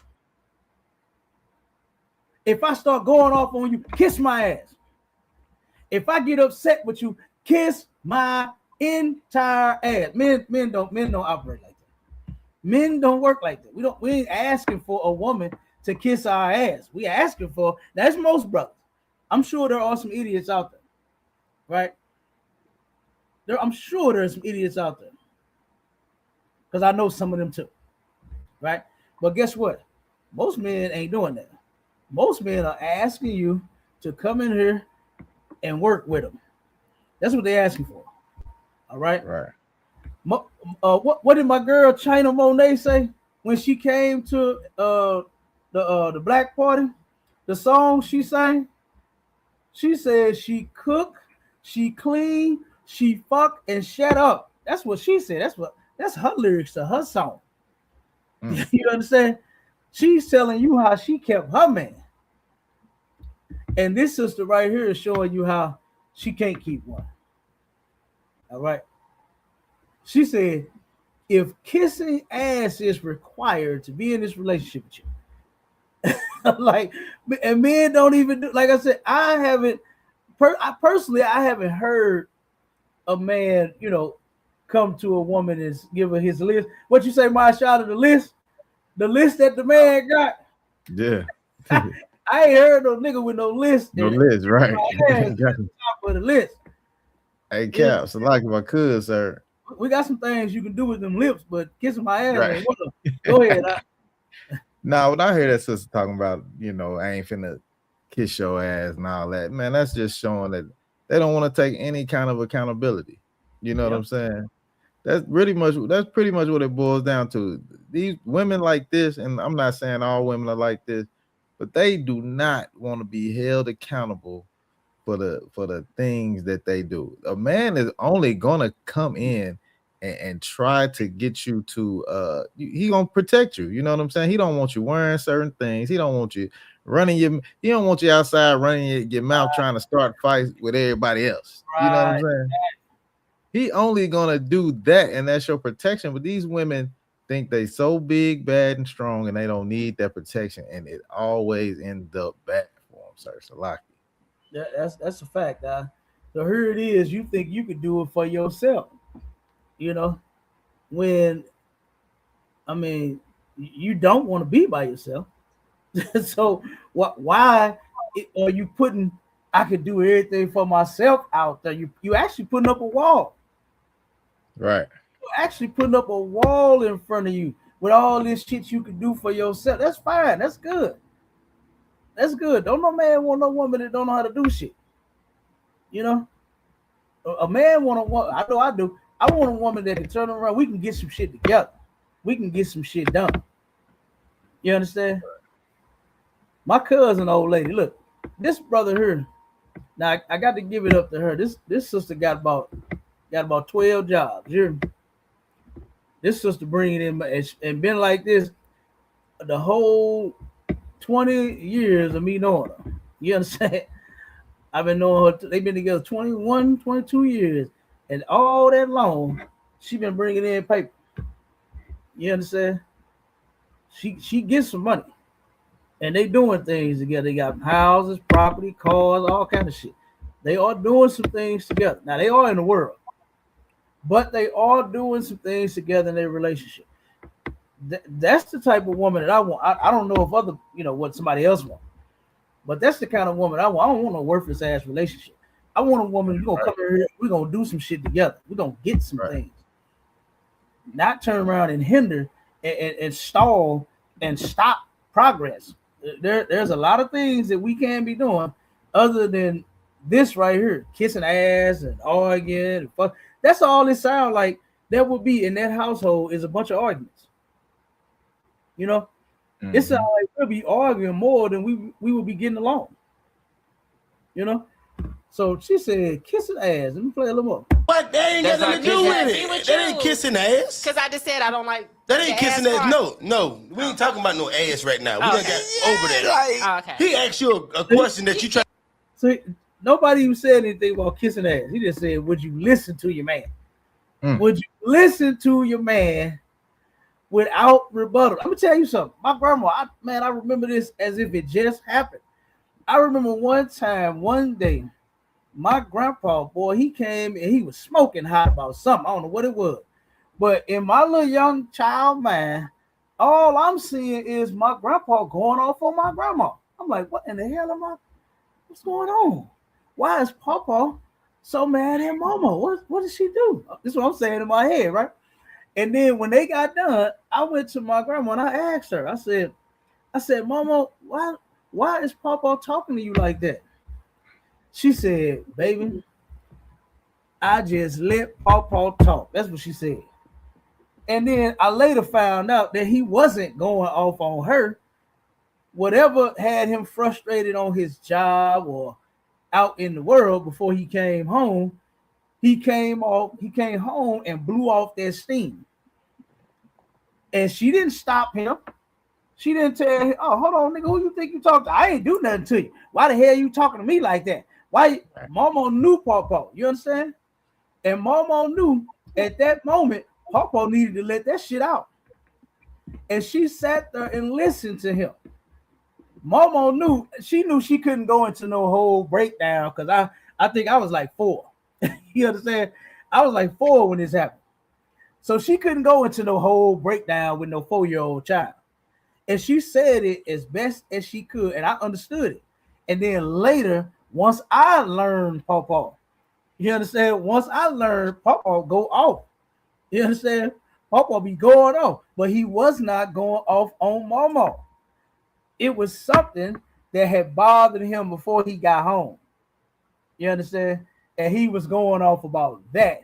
He was what they call it, mashallah. He was venting to his woman. You understand? And his woman was a goddamn ear to him. And she listened. She let him like get it some therapy, over. Huh? I said kind of like some therapy. He had some therapy right there. You know what I'm saying? He did. Yeah, he did. And he got that shit off his chest. And guess what? The house was normal, like what it always is. You understand? Right. Like what it always was. I never even saw them argue until I became an adult. I saw them argue one time in my life. They argued in front, and I was way overgrown. You understand? Now oh man, you can't stop the black woman and the black man from arguing. They don't give a fuck about them kids sitting right there watching you two fools argue and almost kill each other. They don't give a goddamn. You ain't finna disrespect me. You ain't finna talk to me like that. Bitch, who the fuck you think you? Bitch ass nigga, who you? They don't care because them kids right there. They don't give a damn. Whatever you just did, you ain't finna do it to them. Right. And they'll go off on your ass right there in front of the goddamn kids. Damn, and that's where these children is learning all of this toxic bullshit from. They learning it from their parents. They learning it from their parents. And then when the parents end up breaking up and stopping and they don't have nobody to argue with, they turn around and once they see the child, once they grow up, and then now the child is fucking dysfunctional. Now you looking at the child like, what's wrong with you? Why is you like this? Like if I could, Cap. Go ahead, Marsha. I mean, what happened to the times where, you know, parents just didn't do certain things in front of your kids? Like when I got older, I didn't know parents were doing certain things. You know what I'm saying? Because they just didn't do it in front of you. You know what I'm saying? Like I had an auntie, like I didn't even know she smoked. You know what I'm saying? Until I got older and found out she's, you know what I'm saying, she smoked. It wasn't the right thing to do, but it was just something that some parents, some grown-ups just didn't do in front of kids. And it's not like that no more. Now you see parents blowing weed smoke in the kids' face. You know what I'm saying? You see all kind of they twerking on the kids and doing all kind of nasty stuff in front of the kids, man. That wasn't a thing back then. But no. I mean, it just whatever how it goes now, sir. It's like no, that's a fact.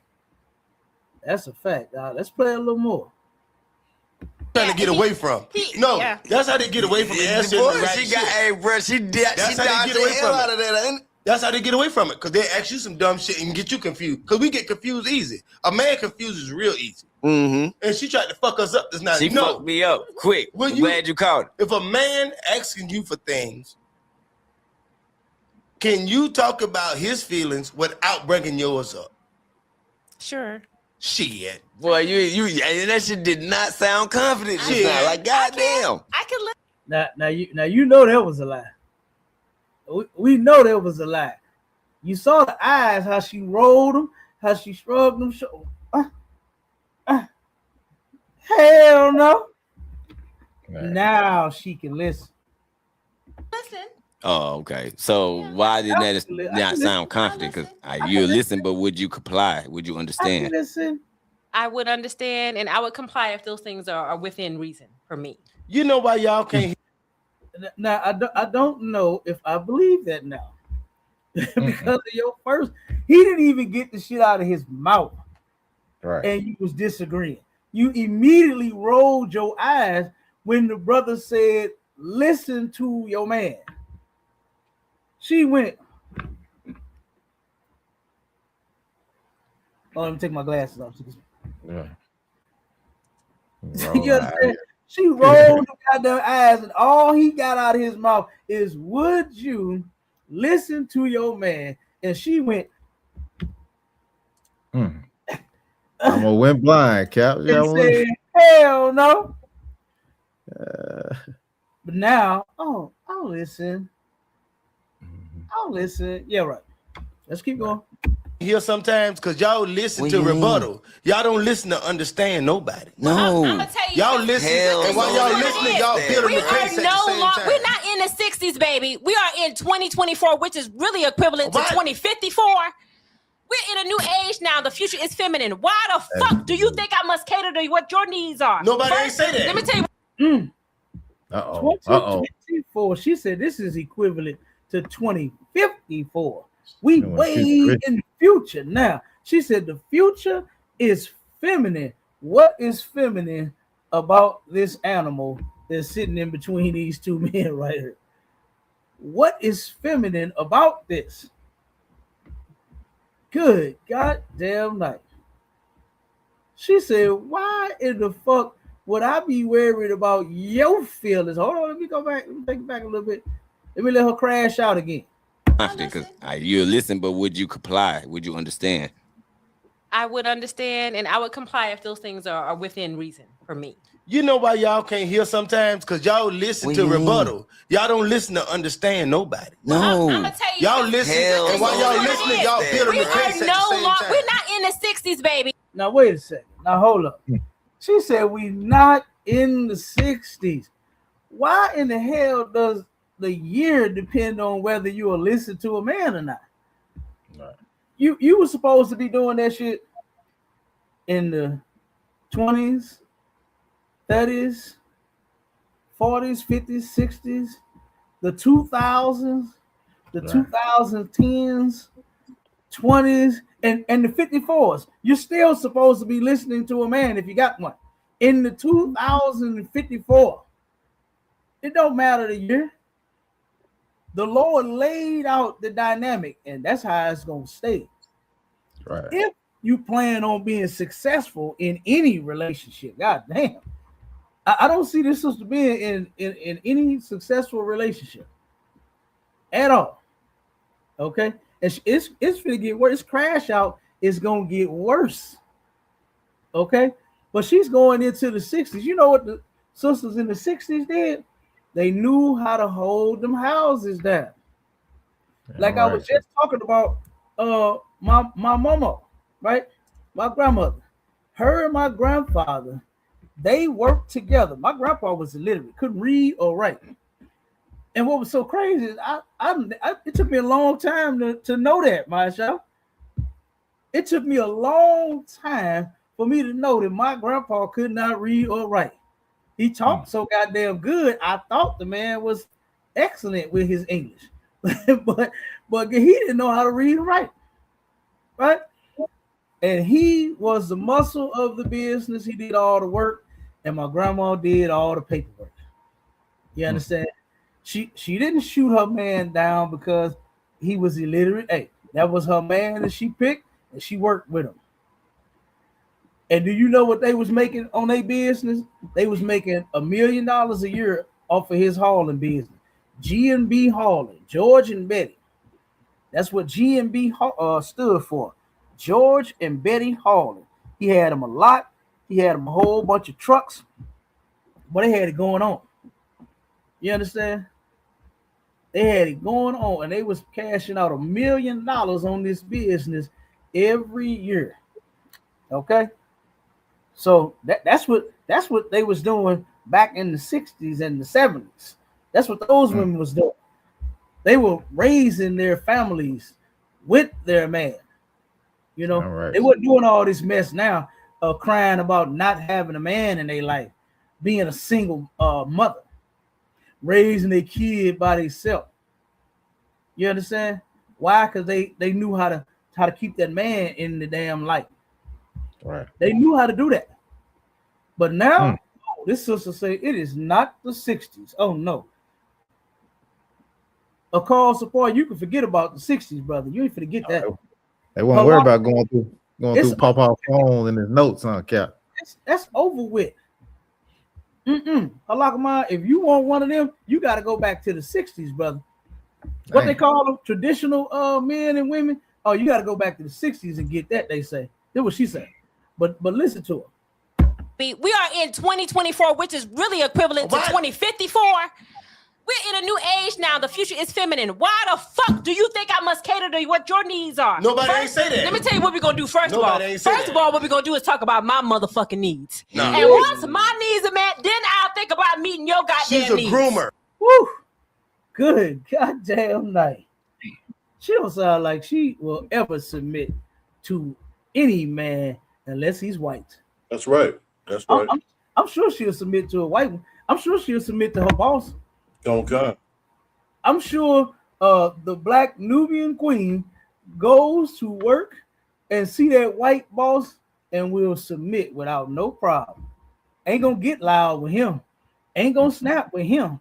And do you know what I have every time I talk about this with a sister? Do you know what the response is? Yeah, that's because I'm getting a paycheck. Whoa. She don't think she getting shit from being with a black man. She don't think she's getting nothing from being with a black man. Right. And that's sad. That's sad that in today's time, we look at each other as if we ain't shit. No benefit. All I'm gonna get is, some coochie, some everybody done had. All I'm gonna get, or what the women say, is a wet ass. You understand? Right. Nothing. That's it. That's what we think of each other. Absolutely nothing, and that's horrible. I'm gonna tell you call a grooming woman. She's a groomer. She want to groom a man. No, that's right. I do. This is why I do. I build a man and I make him into what I want him to be. That's what I do. Now, sad to say, she ain't got it like that white girl. You understand? You ain't finna change his name from Smith to what's his name, Marshall? Barnes, his last name. Barnes. He went from Williams to Barnes. You ain't finna do that, sister. That's not gonna happen. Okay? You not gonna build no man into what you want him to be. That would be a sad man. Because do you know what most women want their man to be like? They want their man to be like them. They want a man to be as faithful as they are. When a man being faithful and a woman's faithful is two different faithfuls. You understand? All right. They want a man to be sensitive to her feelings. Now there's a way to deal with your woman, when she's in her little feminine mode, but he ain't supposed to be feminine about it. You understand? This sister right here in this interview talked about these men and their feminine side. You understand? Let me tell y'all right, motherfucking now. I ain't got no feminine side. You understand me? Ain't shit feminine about me or my brothers. And if any Negro got one, boy, I'm sorry, Lord be with you. If you got a feminine side, Lord be with you. Damn. A man needs to deal with femininity with masculinity. That's how you deal with a woman. You got to be, what did Tony Braxton say? You got to just be a man about it. You can't be no bitch dealing with no bitch. You understand? You can't do that. It's not going to work. You are not going to turn around and deal with this woman right here the way that she did. Oh my God, it's not going to work. And I'm going to give you an example. This is what I witnessed this with my own eyes. One of my contracts, right? I was leaving. It's an apartment complex right down the street. And this big apartment complex, it's a parking lot, fenced in and all this here. So I was parked all the way right by the front door. And then there's a street, half a block, maybe about 7, 8 houses on the block, not even very many houses, right? The building, the apartment building, and the church lot took up the rest of the block. So on that side of the street is no houses at all, just 7 or 8 across the street. And I heard some arguing going on. I couldn't make out where it was coming from, but I could hear it because it was loud. And I'm like, damn. So as I'm leaving out, going to the gate, it's getting louder and louder and louder. And I'm hearing this woman go off. She going off. And as I turn onto the street, I pull right in front of the goddamn chaos. And she going off. She got him up against the wall, right? He up against the wall, standing there looking stupid. She going all off, finger in his face. You know how they do their head and their neck. Oh, they got a hand on her hip. All this like this right here. And before you know it, the dude just started screaming, bitch, bitch, bitch, bitch, bitch, bitch, bitch, bitch, about 1,000 times. I said, whoa. Now, you know what he did? He tapped into his feminine side. He thought acting feminine was going to deal. She didn't hear that. That probably made it worse. That probably made it worse. You can't deal with no woman by being no goddamn woman. You got to be a man and deal with her. You understand?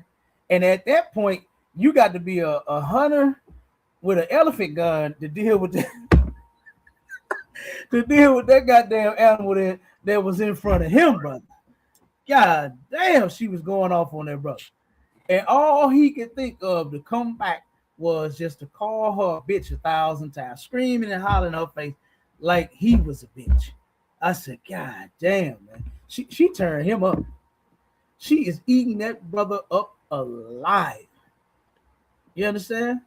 So no, you got to deal with a woman like a man. But this is the kind of man that she would discard. She would build him up and one day throw him away because guess what? He's not man enough for her. Why? Because she built him. She made him a man. Like she said, she make a man into what she wants him to be. That's how she do it. And guess what? A woman don't know what a man is supposed to be like. She don't know all of his components. She got an idea. She knows some of them. You know, but she don't know exactly what it takes being a man. So her building one into one that she wants and likes, guess what she's going to do? She's going to discard that man. Let's keep going. Deal. God damn. How long you been in your relationship now? 90 days. 90 days. I wonder why you are in a new, why you ain't 9 years? Hey, brother, you better run. 90 days, run, brother, run. Oh man, hey, hold up, my it ain't over. The interview is not over, brother. 90 days she with her nigga, and guess what? This is about to be over too, and I'm about to show you why. Like that. 90 days. Yes. Boy, that's a rough one. That's a rough 90, but I'm gonna tell you just right here. Don't tell her about your feelings. Reason, that old civil rights bullshit and all that old woman bullshit. This is the reason why shit fucked up right now. You know, y'all talk about the ladies in the 60s and the 50s and shit like that, but they had real families and had real wealth and had land and everything. Damn right. Yeah, because my great aunt, shit, called me when I was damn near, 40 something, talking about selling some land they had for years. Yeah, but those women were severely suppressed. You say that, those but women they were had severely. shit. I am not. My we're aunt not sold suppressed that. anymore. But you say those women were severely suppressed. Okay, give me an example of one. Meaning that word listen. A lot of them were not able women. to step out and use their creative gifts for what they want to. What do you mean? They were only able to use them to build a home. Okay, how many women got creative gifts? A lot of women have creative gifts. A lot of women are running successful businesses nowadays. Right. And it ain't just about me building a home or cooking your food or ironing your clothes. It's not just about that anymore. Women are using their energies and their powers to do things for themselves that women back in the day prayed and wished they could do. Okay, so have you seen The Color Purple? Nope. I don't even. You haven't seen The Color Purple, not even the new one. I don't like that shit. Now this was a horrible example. you gonna take this fantasy dumb shit that Oprah Winfrey played in, you understand? Right. Which was Mr. He was a damn pedo, right? He was a pedophile, number one.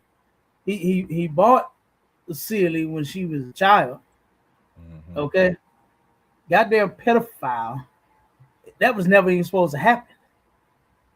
So we can't. Why are you even using that as? You can tell she's slow. You can tell this sister is slow. She goes to The Color Purple. She goes to Mama, bully, mama. What the fuck is she talking about? A movie? This sister is delusional. She way out of there. She goes to a movie, The Color Purple, to make her example. Listen. You look at it, Celia was in a relationship with Mr. where she was suppressed as a woman. She had creative gifts, but she could not use her gifts for what she wanted to do because every time she felt empowered, he would drain her energy from her body, climbing on top of her, fucking her. Anytime. Oh my God. Now let me tell you something. If you my woman, you gon' give me that body. You understand? Right. I'm gonna get it. And you should want to give it to me. I want it given to me. I ain't talking about taking it. I only want a woman that's going to give it to me. Right? That's how it's supposed to be. You supposed to want me. I'm supposed to want you. We come together and then we have a bunch of babies. You understand? That's how it's supposed to be. But let me give you the definition of suppress, number one. All right. And Marshala, get the hold on. They try to clip the video. Wait a minute, hold on. They done got you, Cap. I see they got you. Hold on 1 second. They play it on mine. They doing it. They just hate to see us live. Good damn. Yeah, they got you. Okay, hold on. They got must be a woman running TikTok. We're gonna keep rolling. Yeah, on the TikTok. It's still rolling. I ain't worried about it. It says means the word suppress means to put an end to something, prevent its expression, or hold it back by force or authority. Now, I want you to read that part in the layout for me, Mashallah. I want you to give the question that I put in there, and then this is what the article came up with that we got as far as this sister saying that Black men were suppressing Black women back in the day. And that is a total lie. It wasn't happening back then in those days, and it's not happening right now today. I hear sisters talk that shit about men not wanting them to work and do nothing.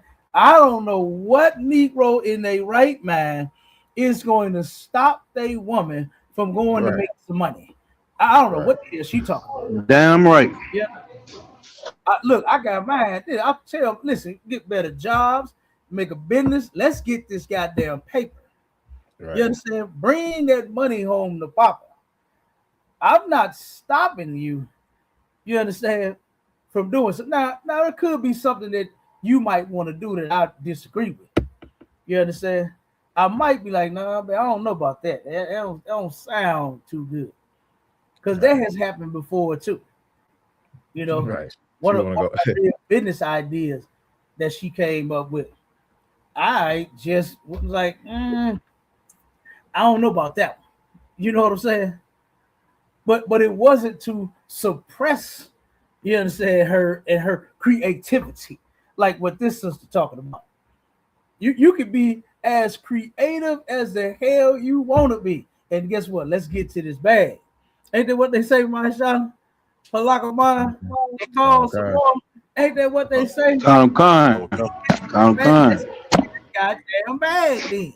Let's get the bag. Right. You understand? Let's both put something in the bag.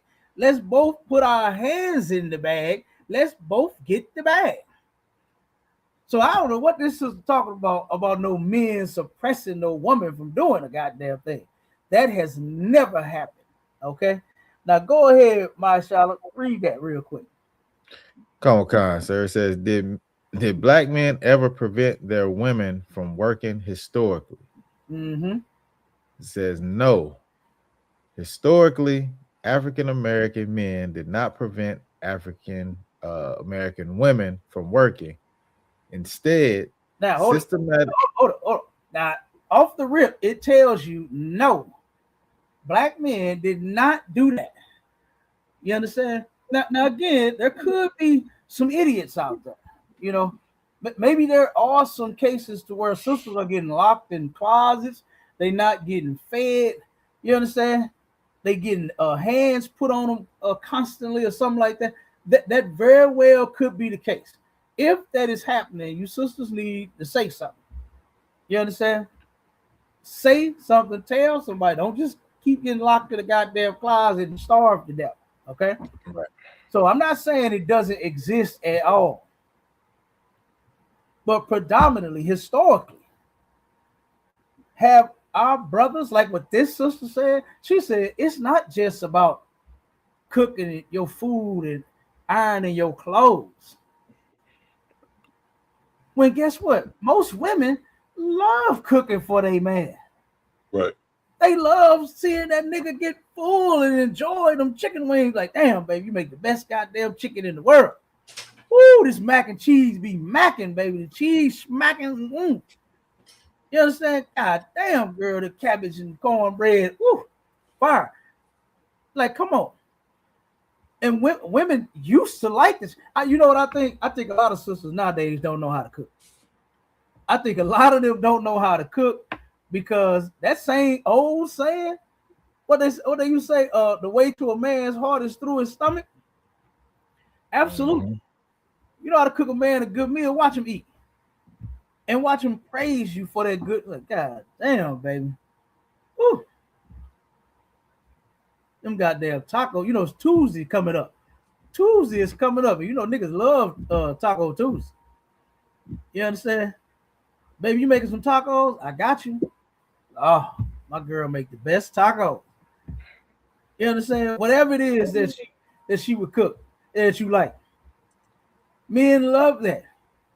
And women used to love taking care of their man, making sure that he ate before he hit the streets and go to work. And matter of fact, pack him a lunch. You understand? But now you got sisters arguing about fixing niggas a damn turkey sandwich and putting a bag of chips and a goddamn juice in a bag for him so you have something for lunch so he won't pass out while he out there trying to work to provide for himself and his family. They actually are arguing about that, you know. And then we got one more after this one, but let me finish breaking this down. All right. So this is this sister right here. She say, Silly, Mr. was climbing on top of Silly, humping on her all the time. That should have never happened. You understand? And of course it was just a movie, but I'm just saying. In the movie, Mr. should have never been humping on Silly because Silly was a damn child. His old nasty ass should have got an adult that was willing to let him hump on her. That's how you do that. You find you a woman that is willing to meet your needs, not giving no child. But this was the stupidest goddamn rebuttal and example that she could have ever came up with. Time a man is climbing on top of you, fucking you, and he don't believe in you, he don't believe in your dreams, he'll make you late for your shit. Right there. You see that? Do you see that, Demon? She is actually talking to the boyfriend that she has been with in the relationship for 90 days. They talk about it earlier in the video. He made her late for this interview. She is actually talking to him. Now, you do know that this relationship is over, right? God. You do know that this is the brother told her that he was late because of the barbershop, right? Now, I don't know if you ever been in a barbershop. I used to own 2 of them. And God damn it, boy, you could be in there for a long time. You could be in there for a long time waiting. You understand? Because the barbershop would be so goddamn packed, especially if the barbers know what they're doing. And I had some good barbers. And them Negroes had the goddamn whole building packed, both of them. Oh my God, I had a sister. That was a barber. You hear me? And she kept, listen, this sister here would bend and she was beautiful too. You hear me? And she would turn them men on. I saw why them niggas was coming to get their hair cut. One day I come in the shop, I ain't cut her. You understand? I just owned the building and rented out the booths.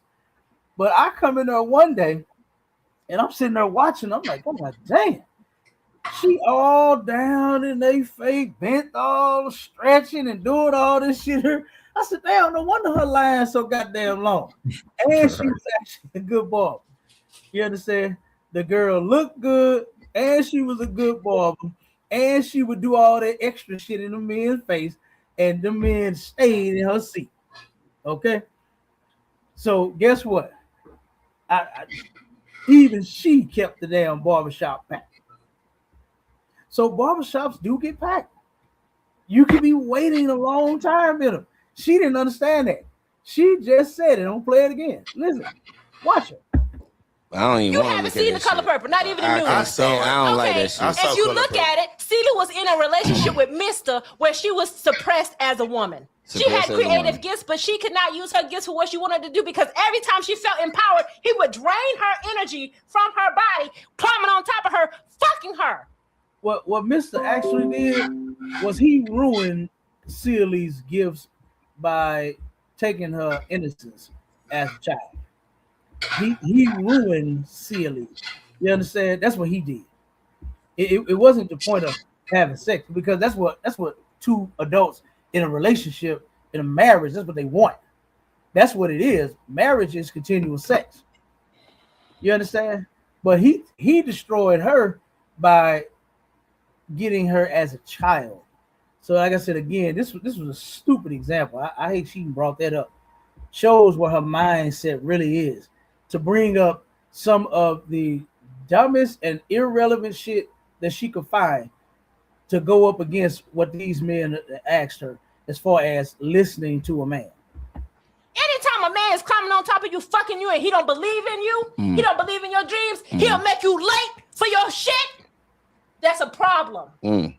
That is a problem. Damn. A woman needs a man that makes her feel empowered. Meaning, if I tell you I got something important I want to do in my life, you are helping me get there to my goal. Because that's what she's supposed to be doing with him. Correct? So, this when Celia left Mr., when Suge Avery came and helped Celia feel empowered as a...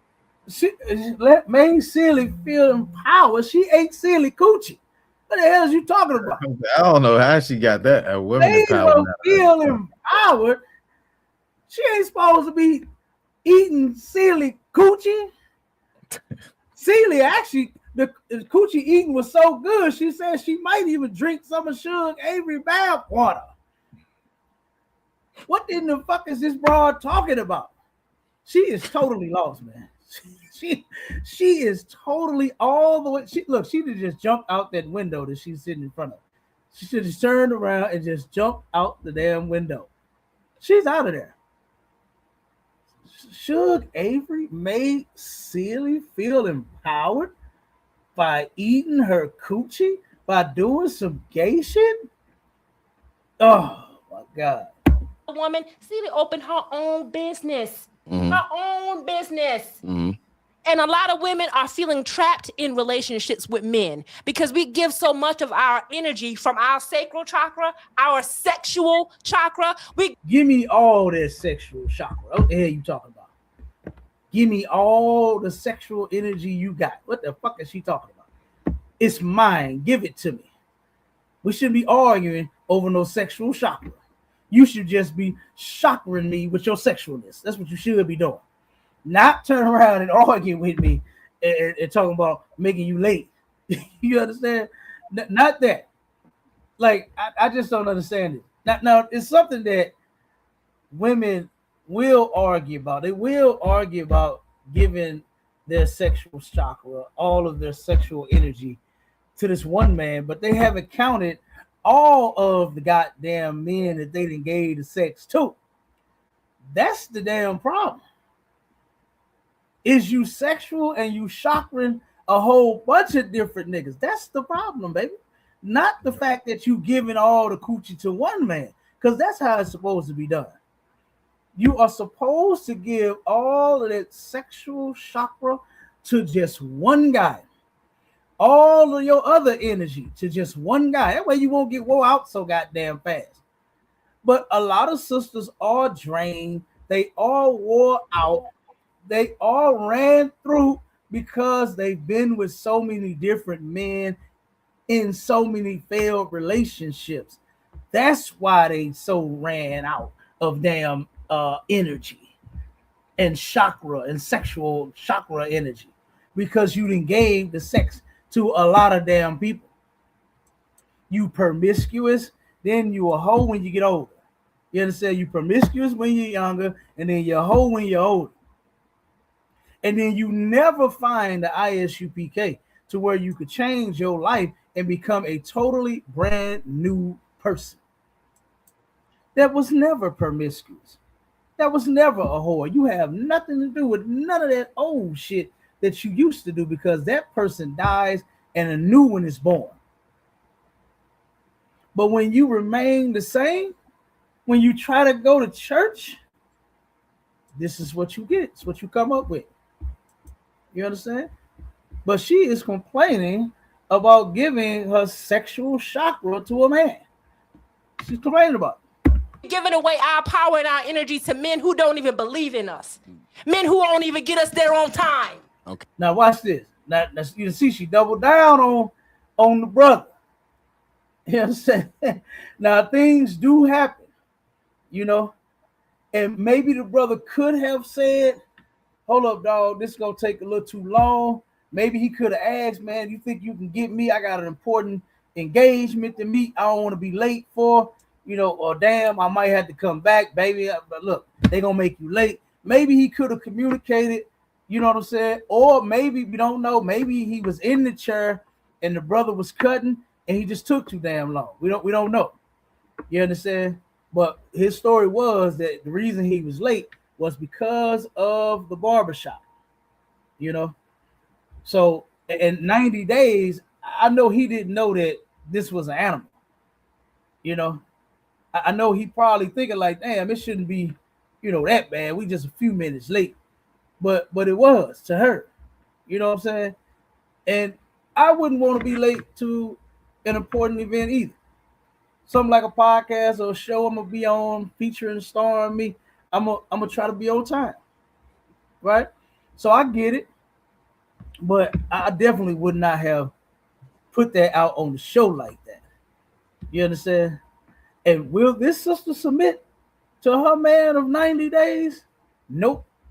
They no longer in the relationship. Okay, who picked them? That's a problem. Who picked them? No. It ain't about that. No. It ain't about who picked who. It is about that. Did you pick them? We picked each other. Now, see, this is the problem with most of our people, right? Men, and especially our women, is they don't want to be responsible for the people that they pick. That's why she said, oh, no, it ain't about that. Because remember, it's only about her feelings. She said, this is the future, and the future is feminine. She said, once you meet my needs, then I'll think about meeting yours. So now when he's saying, did you pick him? No. It ain't about that. It ain't about that. And what was that word that you used, Marshala? Accountability. She don't want to be accountable for none of that. She want to blame the man for every damn thing. When from here on out, you sisters, guess what? You either gonna be responsible for that nigga that you pick, or you gonna have some used up coochie that nobody's gonna want. Once everybody find out about all the different men you done been with, nobody's gonna want you for real. Nobody's gonna take you serious. They're gonna find out how high of a body count you got, because niggas still be worried about that. Niggas, now something that black men are wrong for doing is sleeping with all of the women that they don't want. And then when they do run into the one that they do want, they try to keep her, but they still sleeping with all these other hoes on the side. You shouldn't do sisters like that. If you're not going to be with her, don't stick your penis in her at all. Don't do nothing with that sister.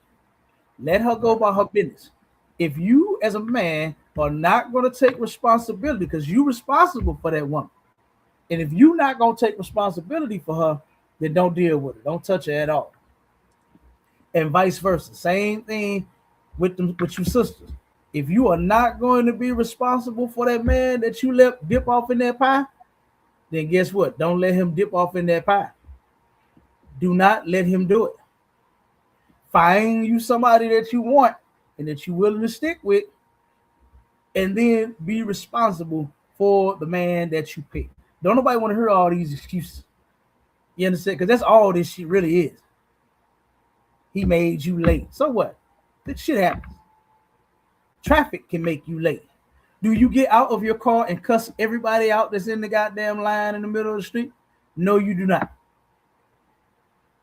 You arrive when you get there. You understand? That's what happens.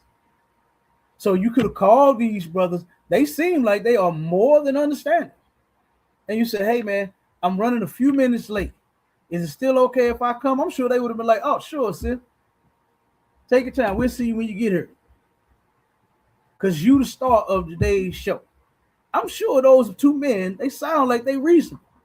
And they would have said just that.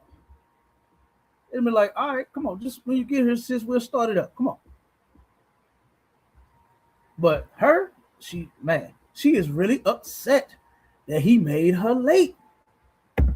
What do you mean? But you saying he's sorry and all this old bullshit, but you nobody said anything about anybody being sorry. I'm saying, but you saying he don't believe in you. You said he didn't believe in you. Women, when you feel empowered as a woman more without a man, you're not gonna really want. But this is what I don't understand. Hold on. If you feel more empowered without a man, now you know that's a whole lie. Because guess what the woman can't do without that man is to when temperatures start rising and bodies is yearning, you understand? You can let me take that back, because the black woman start acting like the white woman, using all these goddamn dildos and blasters and car jacks and all kinds of shit, ramming them up in their coochie. You know, they doing all kinds of sick mess. Instead of the natural way, is to let a man take you to Pound Town. You got to turn around and use a goddamn car jack and satisfy yourself. It's ridiculous. So I can't take that back. You know what I'm saying? Because, and you know, the white woman is the one that came up with all that mess. All them goddamn toys. The white woman is such a whore. Nobody wanted her. She had to do something to satisfy herself. She had to do something, because the white man don't want the white woman. The black woman, you always desired by us. You don't need no goddamn toys. I'm the goddamn toy. Okay? I am the toy. So, but you can't do that by yourself. And guess what? I don't care how many car jacks you ram up in that thing, you are going to want a man. It don't replace the real thing. What did Marvin Gaye say in his song? It's nothing like the real thing, baby. Ain't nothing like the real thing. You understand? So yeah, you can use as many car jacks that you want, but guess what? It don't replace the damn man. And just because you so empowered by yourself, nobody's trying to take any power away from you. What the man wants you to do is just do your part for him, play your role for him, and be empowered. I don't want my women to turn around and have low self-esteem, not feel beautiful. You understand? I want their goddamn esteem to be on 1,000. I want their empowerment to be on 1,000. And I want you to take care of your daddy like you supposed to, while you are empowered. That's it. So I don't know what the hell she talking about. She out of there with that. But let me get to it, because it's almost over. Let me ask you this: Why would a man not believe in you if he gonna get in a relationship with you? Give me one nigga that would get in a relationship with you and don't believe in you. Plenty of them. Shit, I ain't There never are plenty believed. of men out here who will get in a relationship with a woman, but sabotaging her at every chance that he gets. What you Now that's the one that I have not seen. Where is the man that now remember now she's going back to her 90-day man. That's what she's talking about now. Again. She's talking about this brother of 90 days sabotaging her. When I honestly don't believe that it was a sabotage. I believe it may have been the barbershop, like what he said. I really believe that. But she is talking about it's plenty of men that get in relationships that sabotage their women. Now, sisters that's out there watching and paying attention, that's in UPK land, right? And that's on stream live, YouTube, and all the other site land that we on. If you know and heard of a man intentionally sabotaging a woman, trying to ruin every chance of advancement, let me hear that. I want to actually hear it. You can come on the stage. You can type it in the chat, however you see fit. But I want to actually hear a real story of a man actually sabotaging a sister's growth and success and businesses and jobs and all of that. I want to hear that. What do you mean? Drake, Blake, have you ever met a nigga like that? I ain't never met a nigga like that in my life. You have some women that want to work and their man don't want them to work. Like back in the 60s. Yeah. There were women who wanted to work. Their man did not let them work. Yeah. That's sabotage. No, it's not. That's not true. Now remember the article that we read, right? Now, Marshall, I want you to read some more of that. Because it said that historically, black men did not stop their women from working. But instead, now start from there, Come on, sir. Instead, systematic racism often forced black women to work. Mm-hmm. Due to severe economic oppression of black men, black women historically had high labor force participation rates to ensure the survival of their family. So what those women did was they went and got jobs because they knew that the white man was not trying to hire them. This has been going on ever since we've been here. You understand? It's always been that the black man is the last one hired and the first one fired.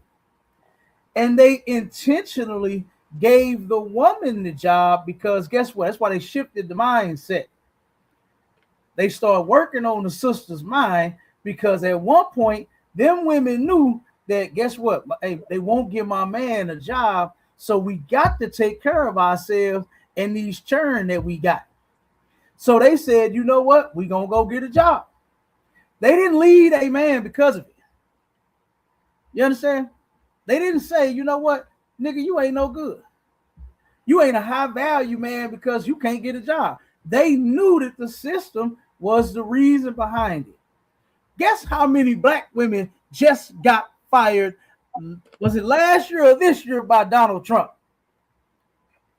My Charlotte, get me that number of how many black women got fired because of Donald Trump. How many black women did Donald Trump fire this year or last year? Give me that number, brother. And I'm going to have you go back to that and read that some more. Matter of fact, while you getting that number, I'm going to read it. It says, in slavery and post-emancipation, during slavery, black women were forced into manual labor by white enslavers. After emancipation, racial violence and occupational segregation continued to lock black men out of well-paying, stable jobs. That's one part. Then the family economic survival. Because of these discriminatory barriers against black men, black women were relied upon as co-breadwinners. And it says historical records show that in 1880, over 35% of married black women were in the labor force. So again, you know, it's not like, you know, black men at any time was forcing his woman not to work. At one point, she had to go to work. She had to, because they wasn't giving the damn man a job. And you know what they did? They went to work and they took care of. Let me tell you something. I got another story. I know a sister that turned around. She had been married and divorced, I think 3 or 4 times. Right? The last husband she ended up dying on. But the sister, the first husband, they worked at a bus company together. And on the way to work, right, they was playing with each other, having fun with each other. They was hitting each other back and forth and playing and tickling and wrestling, doing all this before they left the house. It continued in the car. They turned around, and when it got to work, it continued while they was at work. And the brother she was playing on his bus, right? He just started up his bus. He ready to pull off. She came, opened the door real quick, jumped on the bus, and they steady playing. And he was like, girl, get off my bus. I got to get out of here. She like, nope. They ain't playing. Right? She like, nope, I ain't going nowhere. Put me off the bus. She's like, girl, get off this bus. Come on, I got to get out of here.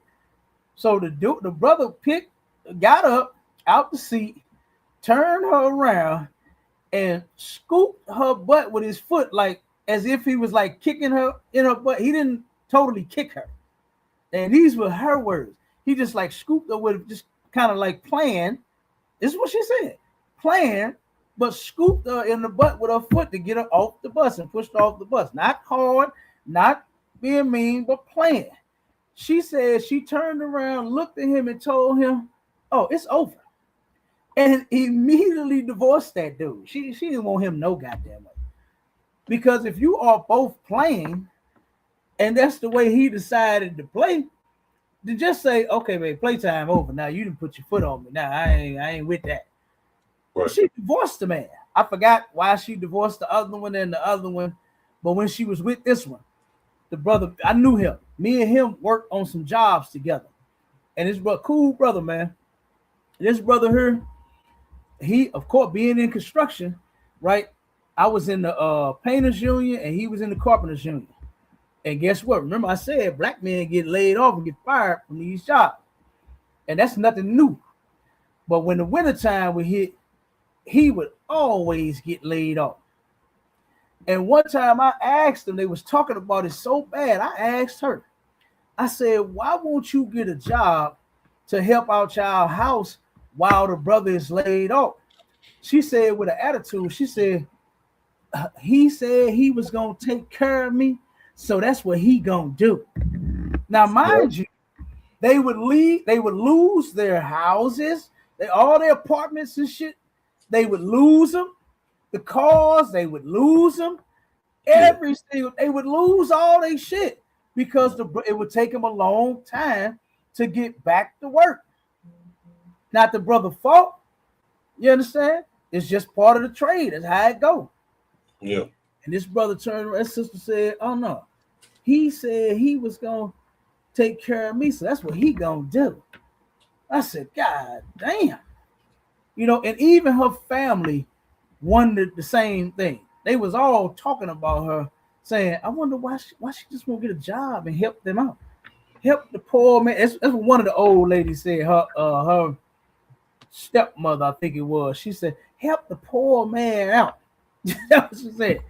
Because the stepmother realized that the poor man is trying his best for his woman to take care of his family. But goddamn it, he keep getting laid off. And they kept losing their shit. And this woman refused to get up and get a job. That's what we're dealing with now in the future. You understand? Like what she said, it's 2054. This is equivalent to 2054. And in 2054, this is feminine around here. You're gonna take care of my needs, and then I might think about taking care of yours later. All right. But it says different gender norms While white society in the late 19th and early 20th centuries generally promoted the separate spheres ideology, where middle class white women did not work outside the home, but black families often could not afford this. Black women's high rate of workforce participation was a necessity for survival rather than a choice or a mandate from black men. You see what I'm saying? So it wasn't something that we had so the opportunity to partake in, to where you did not, the man said, no, you ain't going to work, like what this sister's talking about. That's a whole goddamn lie, that men were suppressing their women and their creative skills to where they was telling them, no, you staying at home. They couldn't fucking afford it. This sister don't know what she's talking about. All right. Did you get that, Marshala? That number? Come on, sir. It says the numbers are staggering. Between February and July of 2025, black women lost 319,000 jobs in the United States labor market. By comparison, white women saw an increase of 142,000. Latino women saw an increase of 176,000 jobs, and white men saw the largest increase of all groups, with a gain of 365,000 jobs during the same 5-month period. Yeah, of course they did. They fired all the damn black women and gave the jobs to white people. Why you showing me? Of course it went up. Of course they saw an increase. You got rid of the goddamn black women that was working the job. Now, over 300,000 damn families are suffering and struggling right now to this day. And all this broad can do is blame black men for it. When black men is not saying, you not going to work. Oh, hell no. You ain't gonna work no child. What's wrong with you? You stay right here in this house. You're going to be barefoot and pregnant. You're going to be cooking and cleaning. You're going to be taking care of me. I don't know who in the hell is saying that. Who in the hell is saying that? When, like I said, let's get to this bag. That's what we finna do.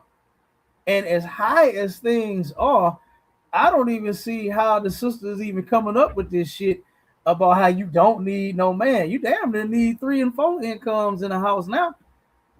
Shit high as hell. Rent high, car notes high, insurance high, food high, taxes high. Everything is high. I don't know what she's talking about. But let's keep going.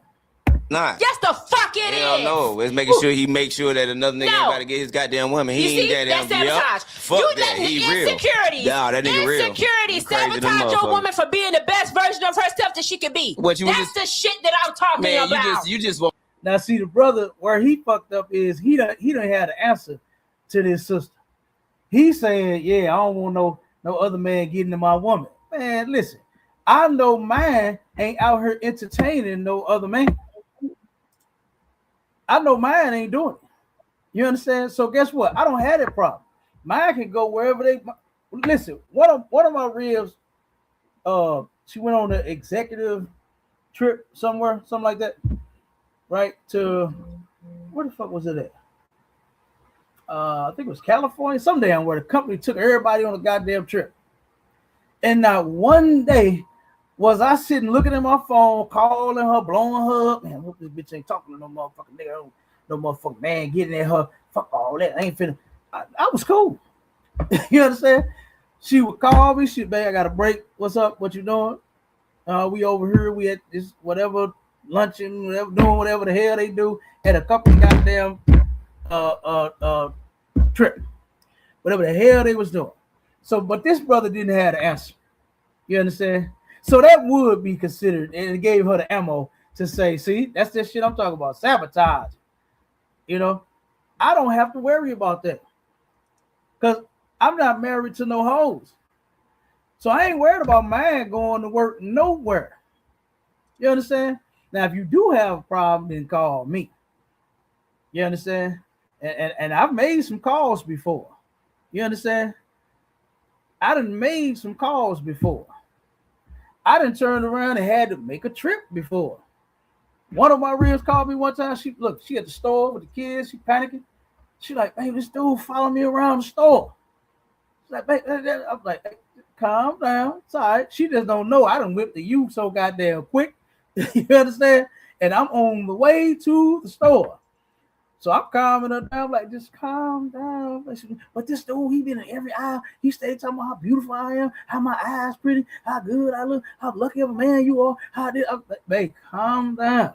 It's okay. Baby, it's all right. Like I said, she ain't know I'm on the way. I'm like, just calm down. Just get our food. Get grocery stop. Don't worry about that dude. And turn around, boy, you should have saw them eyes get big like a little kid in the candy store. When she saw her daddy sitting outside and she know what was, you know what I'm saying? I pulled up like Spice One.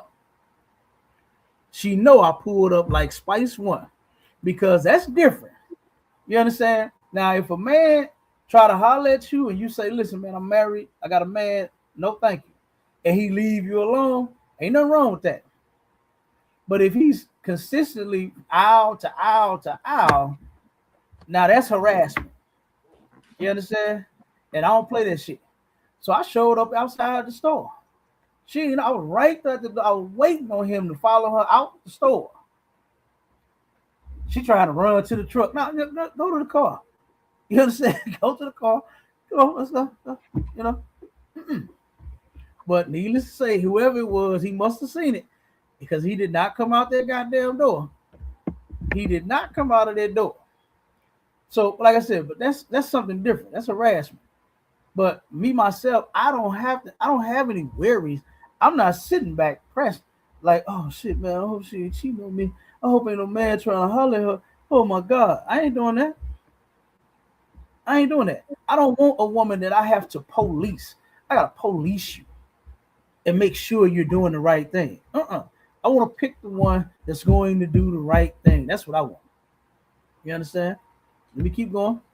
Freedom. You want your woman to stay home, hidden in the closet from any other man getting her attention. And guess what? You want to be a wild ass hyena and get in the damn streets with them other ragged ass bitches that you want. That's what you want to do. This is coming from a broken place. Hey, it is. I'm just telling you what y'all want to do. No. That's what y'all want to do. A woman wants to shine. Man, get the like fuck out of here. Y'all want to get in these packs. Shine, baby. I don't care about you shining. I want you to shine. And I really don't think that that's what he means. I really don't. She said locked in a closet. Nobody wants you locked in no damn closet. You know? Like y'all hyenas. Women want a shot. Let me tell you, first of all, I'm not a woman that hang in packs. I'm saying, but most of we talk about most of the women. We talk about, but I don't need no giggling bitches behind my fucking back. It's no such thing. I don't got no female friends because that's how they are. It's no such thing. They giggle in your face. They giggle behind your motherfucking back. Listen, I don't need them. Listen, it's no such thing as an alpha female. I'm looking for this is the reason. Look, she don't need no man or no damn woman for no friend. Men ain't shit and women ain't shit either. So I know that's a lonely, lonely world that she living in, boy. Let's keep going. Why having partnership is so important to me. Why having the right man in my life is so important to me. Because he is supposed to be my ride or die. Okay. I don't got no group of bitches riding with me. Okay. He riding with me. That's cool. And I don't need them. You talk to him like this? So that's why it's important for him to be that kind of partner for me. Do you talk to him like this? Like what? Like how you talking to us right now? Do you talk to him like that? You over talking. Yeah, tell me a lot of women. Yeah, tell me you talk to him like I'm that. gonna tell you something. And you expect him to be a ride or die for you. Can I say this? I ain't gonna say a lot of women. I was sitting here listening. There's no way in the fuck, because I done dealt with this. Me no too. way in the fuck. I'm gonna sit here and take you serious when you doing this shit to me. I got a mama, or had. I don't need another mama. I need a partner. Yeah. My partner in business or anything ain't gonna talk to me fucked up and make me feel this big. Yeah. First of all, I want to touch on something you said earlier. I'm glad you went in like that. I want to touch on something you just said a few minutes ago. We're getting here. Yeah. We're getting here. First of all, I don't want y'all to think that by me bringing that up, I'm talking down on my man. I'm using it as an example because I know that's how a nigga would do. A nigga would take the slightest little thing you say and try to make like I'm trying to belittle my man in front of here. No, that's not what I'm doing. What I am doing though is making sure you understand that when a woman has a vision and a plan for where she want to go in her life, she don't need a man telling her, "Oh no, you don't need to go on stage. She can do it in the inside voice. She don't need to go on stage. She can talk in the inside voice. Yeah, what's wrong with the regular voice? She can talk in the regular voice. When a man talk loud, he's confident. No, when a woman talk loud, no. She's when a woman talk loud, she's just loud. Yeah, because you know why? Because the women ain't supposed to talk like that. So can I finish? You're right. Fuck both of y'all. If y'all think that I'm up here being some type of way because I don't need neither one of y'all for shit, and you're not gonna sit up here and talk condescending to me either. Because yes, I am a strong woman, I am an empowered woman, and I don't take shit off of no nigga. I don't give a fuck if he my daddy, my brother, my man, why or the did you nigga get sitting mad next at to us? me on stage. This is I don't the give a question. fuck. Listen, this is a question that you said. Why you mad at us for that? Listen, I'm about to roll out. Because I don't like feeling disrespected. Ooh-wee. She went in on them niggas. God damn. Fuck you. Fuck you. Fuck both of y'all. I don't need you for shit. I don't need you niggas for shit. God damn. That broad there, boy. Good goddamn night. Do y'all think she talked to her man like that? You see, she wouldn't answer that question, right? Come on, sir. You see, she would not answer that damn question. And I wonder why. Because yes, she does. She talks to her man that way. Okay. And I got one more thing that I got to pull this. Hold on. I can't I'm not seeing the hold on. I got a precept too, Cap, while you looking that up. Come on with it, Come on, Ecclesiasticus chapter 25 and verse 16. I had rather dwell with a lion and a dragon than to keep house with a wicked woman. Whew, good goddamn night. Hey, that's a fact. That is a fact. A man would rather live in the forest with lions, tigers, and bears, oh my, than to deal with that. Come on, Cap. Go ahead. Ain't no way in hell I'm gonna work 60 hours a week and come home to that. Oh, come on, come on. Especially after you done made her late for her shit, boy, you really gonna get it. You understand? And listen, I know her lock of mine be on time. That brother be on time, but you done made her late that one time. And boy, you gonna get it. God damn, man. Now I can't see doing that at all. I can't see it at all. Okay. So I got one more delusional dummy to bring up. All right, and hold on, let me see if it went through yet. There we go. Okay, I got it now. I was going to go to the sister's profile. Oh snap! Hold up. No, hold on. No, this is not it. Hold up. There it is. I got it. There. What you say? Because that you're right, Cap. That profile it tells a lot. Oh man, look at her. So yeah, but I took a screenshot of what this sister just recently posted. Mm-hmm. All right, and let me. I got to share the entire screen, I believe, in order to get this picture up here. Okay, so hold on 1 second. Can y'all see the picture? Come on, sir. You can see it. Let me see if I can enlarge it some. Let me see if I can. Oh, God damn it. Is it still up? La. There it is, Cap. Okay, can you see it? Come, sir. Can you read it? Come. Okay. So let me just read it real quick. I just want to make sure everybody can see it. Okay. Now, this sister just made this post. All right. And this is how delusional our sisters can be. She said, 19 years ago, God sent a prophet to my job to tell me not to date him. Now, first off, this shit is getting way out of hand with you Christians lying on God about every goddamn thing. Right. Saying God done sent a prophet to your job. He just sent a stranger to your job to come tell you not to marry the man that you are about to marry. Says, I never seen this man before in my life. He walked up to me while I was at work and said, God told me to tell you to stop talking to that man. It will not end well. So this dude then traveled across several states, across several seas and oceans and rivers and lakes and miles to come to little old Liz's job and tell Liz not to marry. Do you know Christians do that shit? I know a sister, and this is I'm not exaggerating. I know a sister that would often tell people, "Oh, God told me to tell you it's gonna be all right. God told me to tell you it's gonna be all right. God told me to tell you it's gonna be all right. God told me to tell you everything is gonna be all right." I said, wait a minute. I said, hold up. What the fuck is gonna be all right? I'm sure niggas got a lot of problems. Which one is God addressing? You understand? Get to the specifics.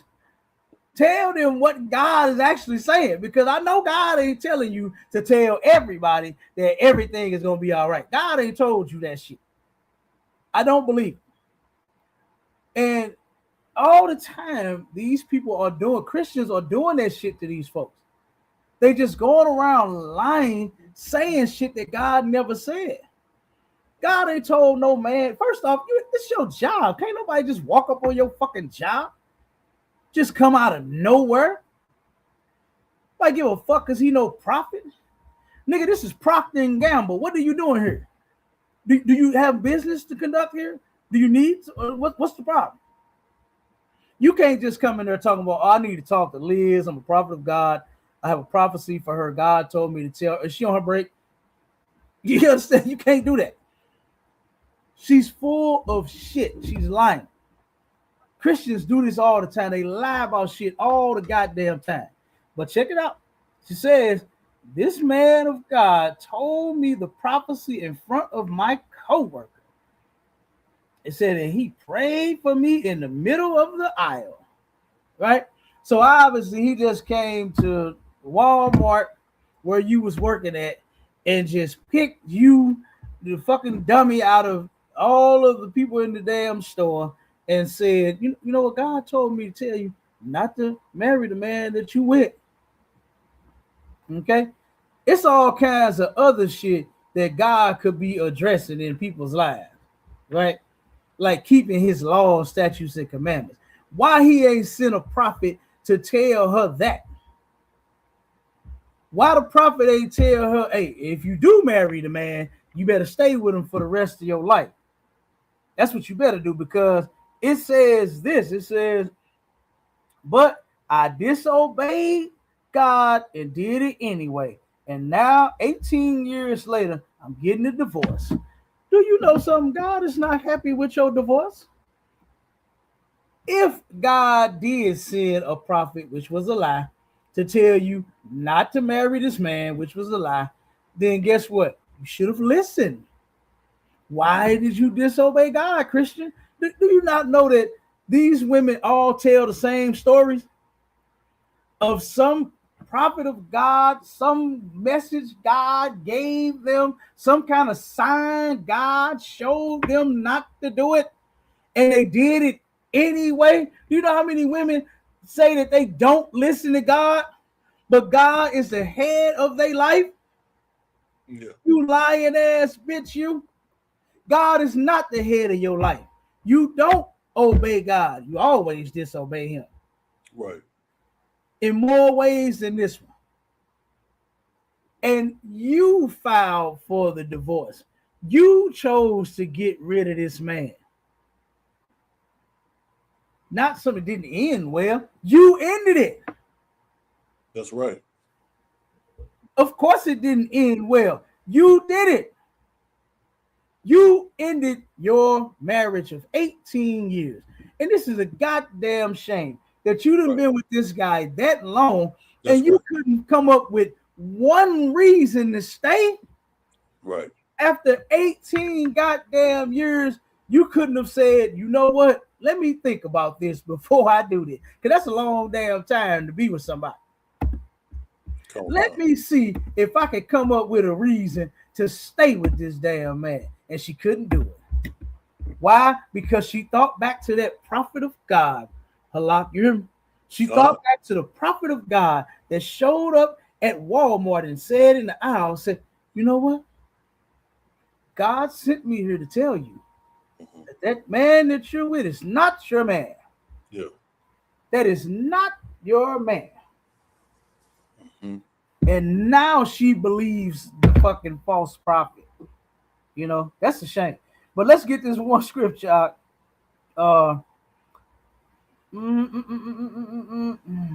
He probably wanted to sleep with her himself. Probably did. Probably did. And ain't no other way to holler at her. Mm-hmm. But go to 1 Timothy 4. And I might want you to start at verse 1. Okay, sir. Hold on 1 second. Yeah, start at verse 1, and then I'm gonna have you skip. You know what? Just start at 1 and read down to 3. Come on. 1 Timothy chapter 4 and verse 1. Now the Spirit speaketh expressly that in the latter times some shall depart from the faith. A whole lot of people, okay, are departing from the faith. They just don't have it in them to hold on and to hang in there. Yeah. And by them departing from the faith, what did they end up doing? I keep reading. Giving heed to seducing spirits. Like you called it out. You said that man probably wanted to sleep with her himself. Come in there talking about God sent me to tell you not to marry your man. Like, get the hell out of here. That God ain't sent you to just tell nobody don't marry somebody. That's their decision. If you want to turn around and be with that person, then hey, stay with them forever. That's the one that you chose. Stay with them forever. But they're giving heed to seducing spirits. Keep going. And doctrines of devils. Doctrines of devils, man. Liars and deceivers. You understand? These Christian pastors and these false prophets, they claim to come to you and got a prophecy from God. They got doctrines of devils, man. Come. You understand? That's what they coming with. Keep going. Speaking lies in hypocrisy. That was a whole lie that this dude told her, that God showed up, right? Sent him and said, don't marry that guy that you with. That was a whole lie. Keep going. Come. Having their conscience seared with a hot iron. And that conscience being seared, meaning that, guess what? Can't nothing get in that goddamn thing. You can't put nothing in that head. You understand? You can't put nothing in that head because it's seared with a hot iron, right? Think about something. When you what's that material that they used to use when they would back in the day when pants would be too long? My mama, she did that one time, bought me some too long ass pants, and she went and put this little white little film around the bottom and cuffed them up. Who knows what I'm talking about? What's the name of that shit? I forgot it. But she took this material, put it down, cuffed the pants up, stuffed it down in the goddamn cup, and ironed it and sealed it shut to where that cup was right there, and them pants was my length then. I can't remember what that shit is, but I remember my mother seared my goddamn pants shut to where, you understand, it would not fall out, you understand, and be too long. They would be just my length. And that right there is their conscience being seared, meaning you ain't finna get no new information in there. You understand? Nothing new is getting in there. Whatever they think, that shit is serious. That's it. Okay? Them lies and their hypocrisy, that's it. That's all it's going to be. Keep going. Come, sir. Forbidding to marry. Doing what? Forbidding to marry. Forbidding to marry. That's what this dude did. Went to this sister telling her not to marry her damn man. Right. This is the man that you want to be with. Yeah. Right? And this guy comes out of nowhere saying, God said this ain't the man for you. Notice that how God always tell them not to be with somebody and they do it anyway. And then when they divorce, it's like, I should have listened. This is how it always go, the same way. I should have listened to God. I should have paid attention to the sign. Well, bitch, you didn't. You didn't pay attention to the sign, so now you got to deal with the man. And for 18 years, she couldn't do it no more. Forbidden to marry. Keep reading. Commanding to abstain from meats. Okay, telling people that it's unlawful to eat lawful meats. That's what they do. They telling people, you got a lot of cats out here now saying that, oh, we supposed to be vegetarians. You heard that, Halak? Come. You heard them saying we were never supposed to eat meat. Well, that's a whole lie. When you have the dietary laws, you have the animals that are clean for consumption for you to eat, and you have the animals that are unclean for consumption that you cannot eat. Yeah. So that's a whole lie saying that you cannot eat meat. You have your choice of meats that you can eat, and from those you can eat the ones that God said that you can't eat. That's right. The ones he said not to eat, those are the ones that ain't no picking and choosing between that. That pork and that shrimp and that crab and that lobster, you can't eat those. And anything else God said was unlawful to eat, you can't eat none of that. But these liars and these hypocrites, they're going to come to you telling you that you can't marry, don't get married, and then they're going to tell you that don't eat meat either. Keep going. Come, which God hath created to be received with thanksgiving of them which believe and know the truth. So those of us that believe and that's in the truth, guess what? We know what meats that we can eat and cannot eat. Right. We're not confused in our mind. We know who to marry. You understand? And for you sisters that don't have a father, you don't know who to marry, you can get one in the ISUPK. Commanding General Yohana will get you a husband if you don't know. But he's not forbidding you to marry, right? He's not telling you that you cannot get married, right? Now, say for instance, you may request a certain sister to marry. The sister could even request a certain man to marry. And that might get shot down. You understand? Say, for instance, they have plans on this sister marrying someone else. This brother marrying someone else. Maybe you are not a good fit for them. They see this, you don't. Right. You just see what you want. Right? You see a good, strong brother with some braids and a crown on his head, looking good out there at camp. That's what you see. But the general will say, nah, this sister is not a good fit for this brother right here. But he's not going to deny you from marriage. A request may get shot down. Maybe that's not the one for you. But he's not denying anyone. Right? And if you decide, say, guess what? You decide on marrying someone of your own choice. You can do that. But stick with your decision. Yeah. You know, what they used to say back in the day, ain't no takebacks. You understand? Ain't no takebacks. I remember that boy on the playground. You hear me? That was when I first learned no takebacks. Hey, once you turn around and make this decision, ain't no take backs. You understand? We ain't doing this over, and that's how a marriage should be in a Black, Hispanic, and Native Indian household. Is once we get together, there should be no take backs. And look, man, we crazy past the time this time, Mikey. Hey, water to everybody for rocking with us, man. You understand? We're gonna go ahead and we're gonna get up out of here. Officer call support in the building on the road. You understand? The white man is the devil. So got a priest and prophet of God slaving. You understand?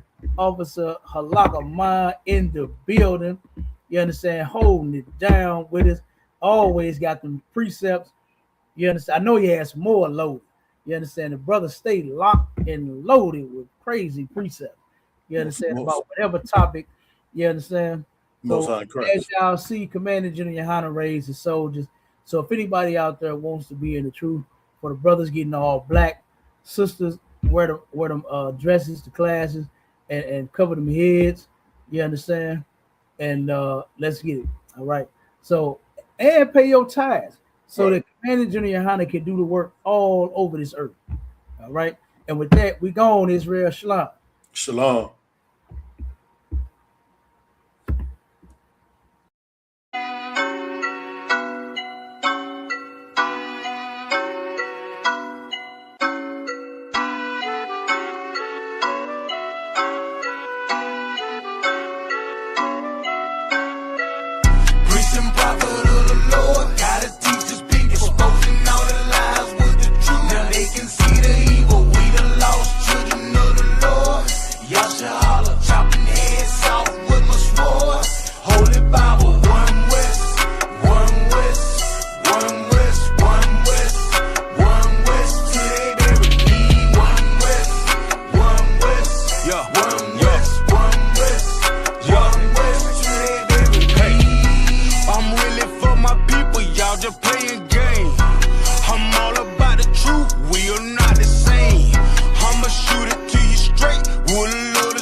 Yeah, you know the name.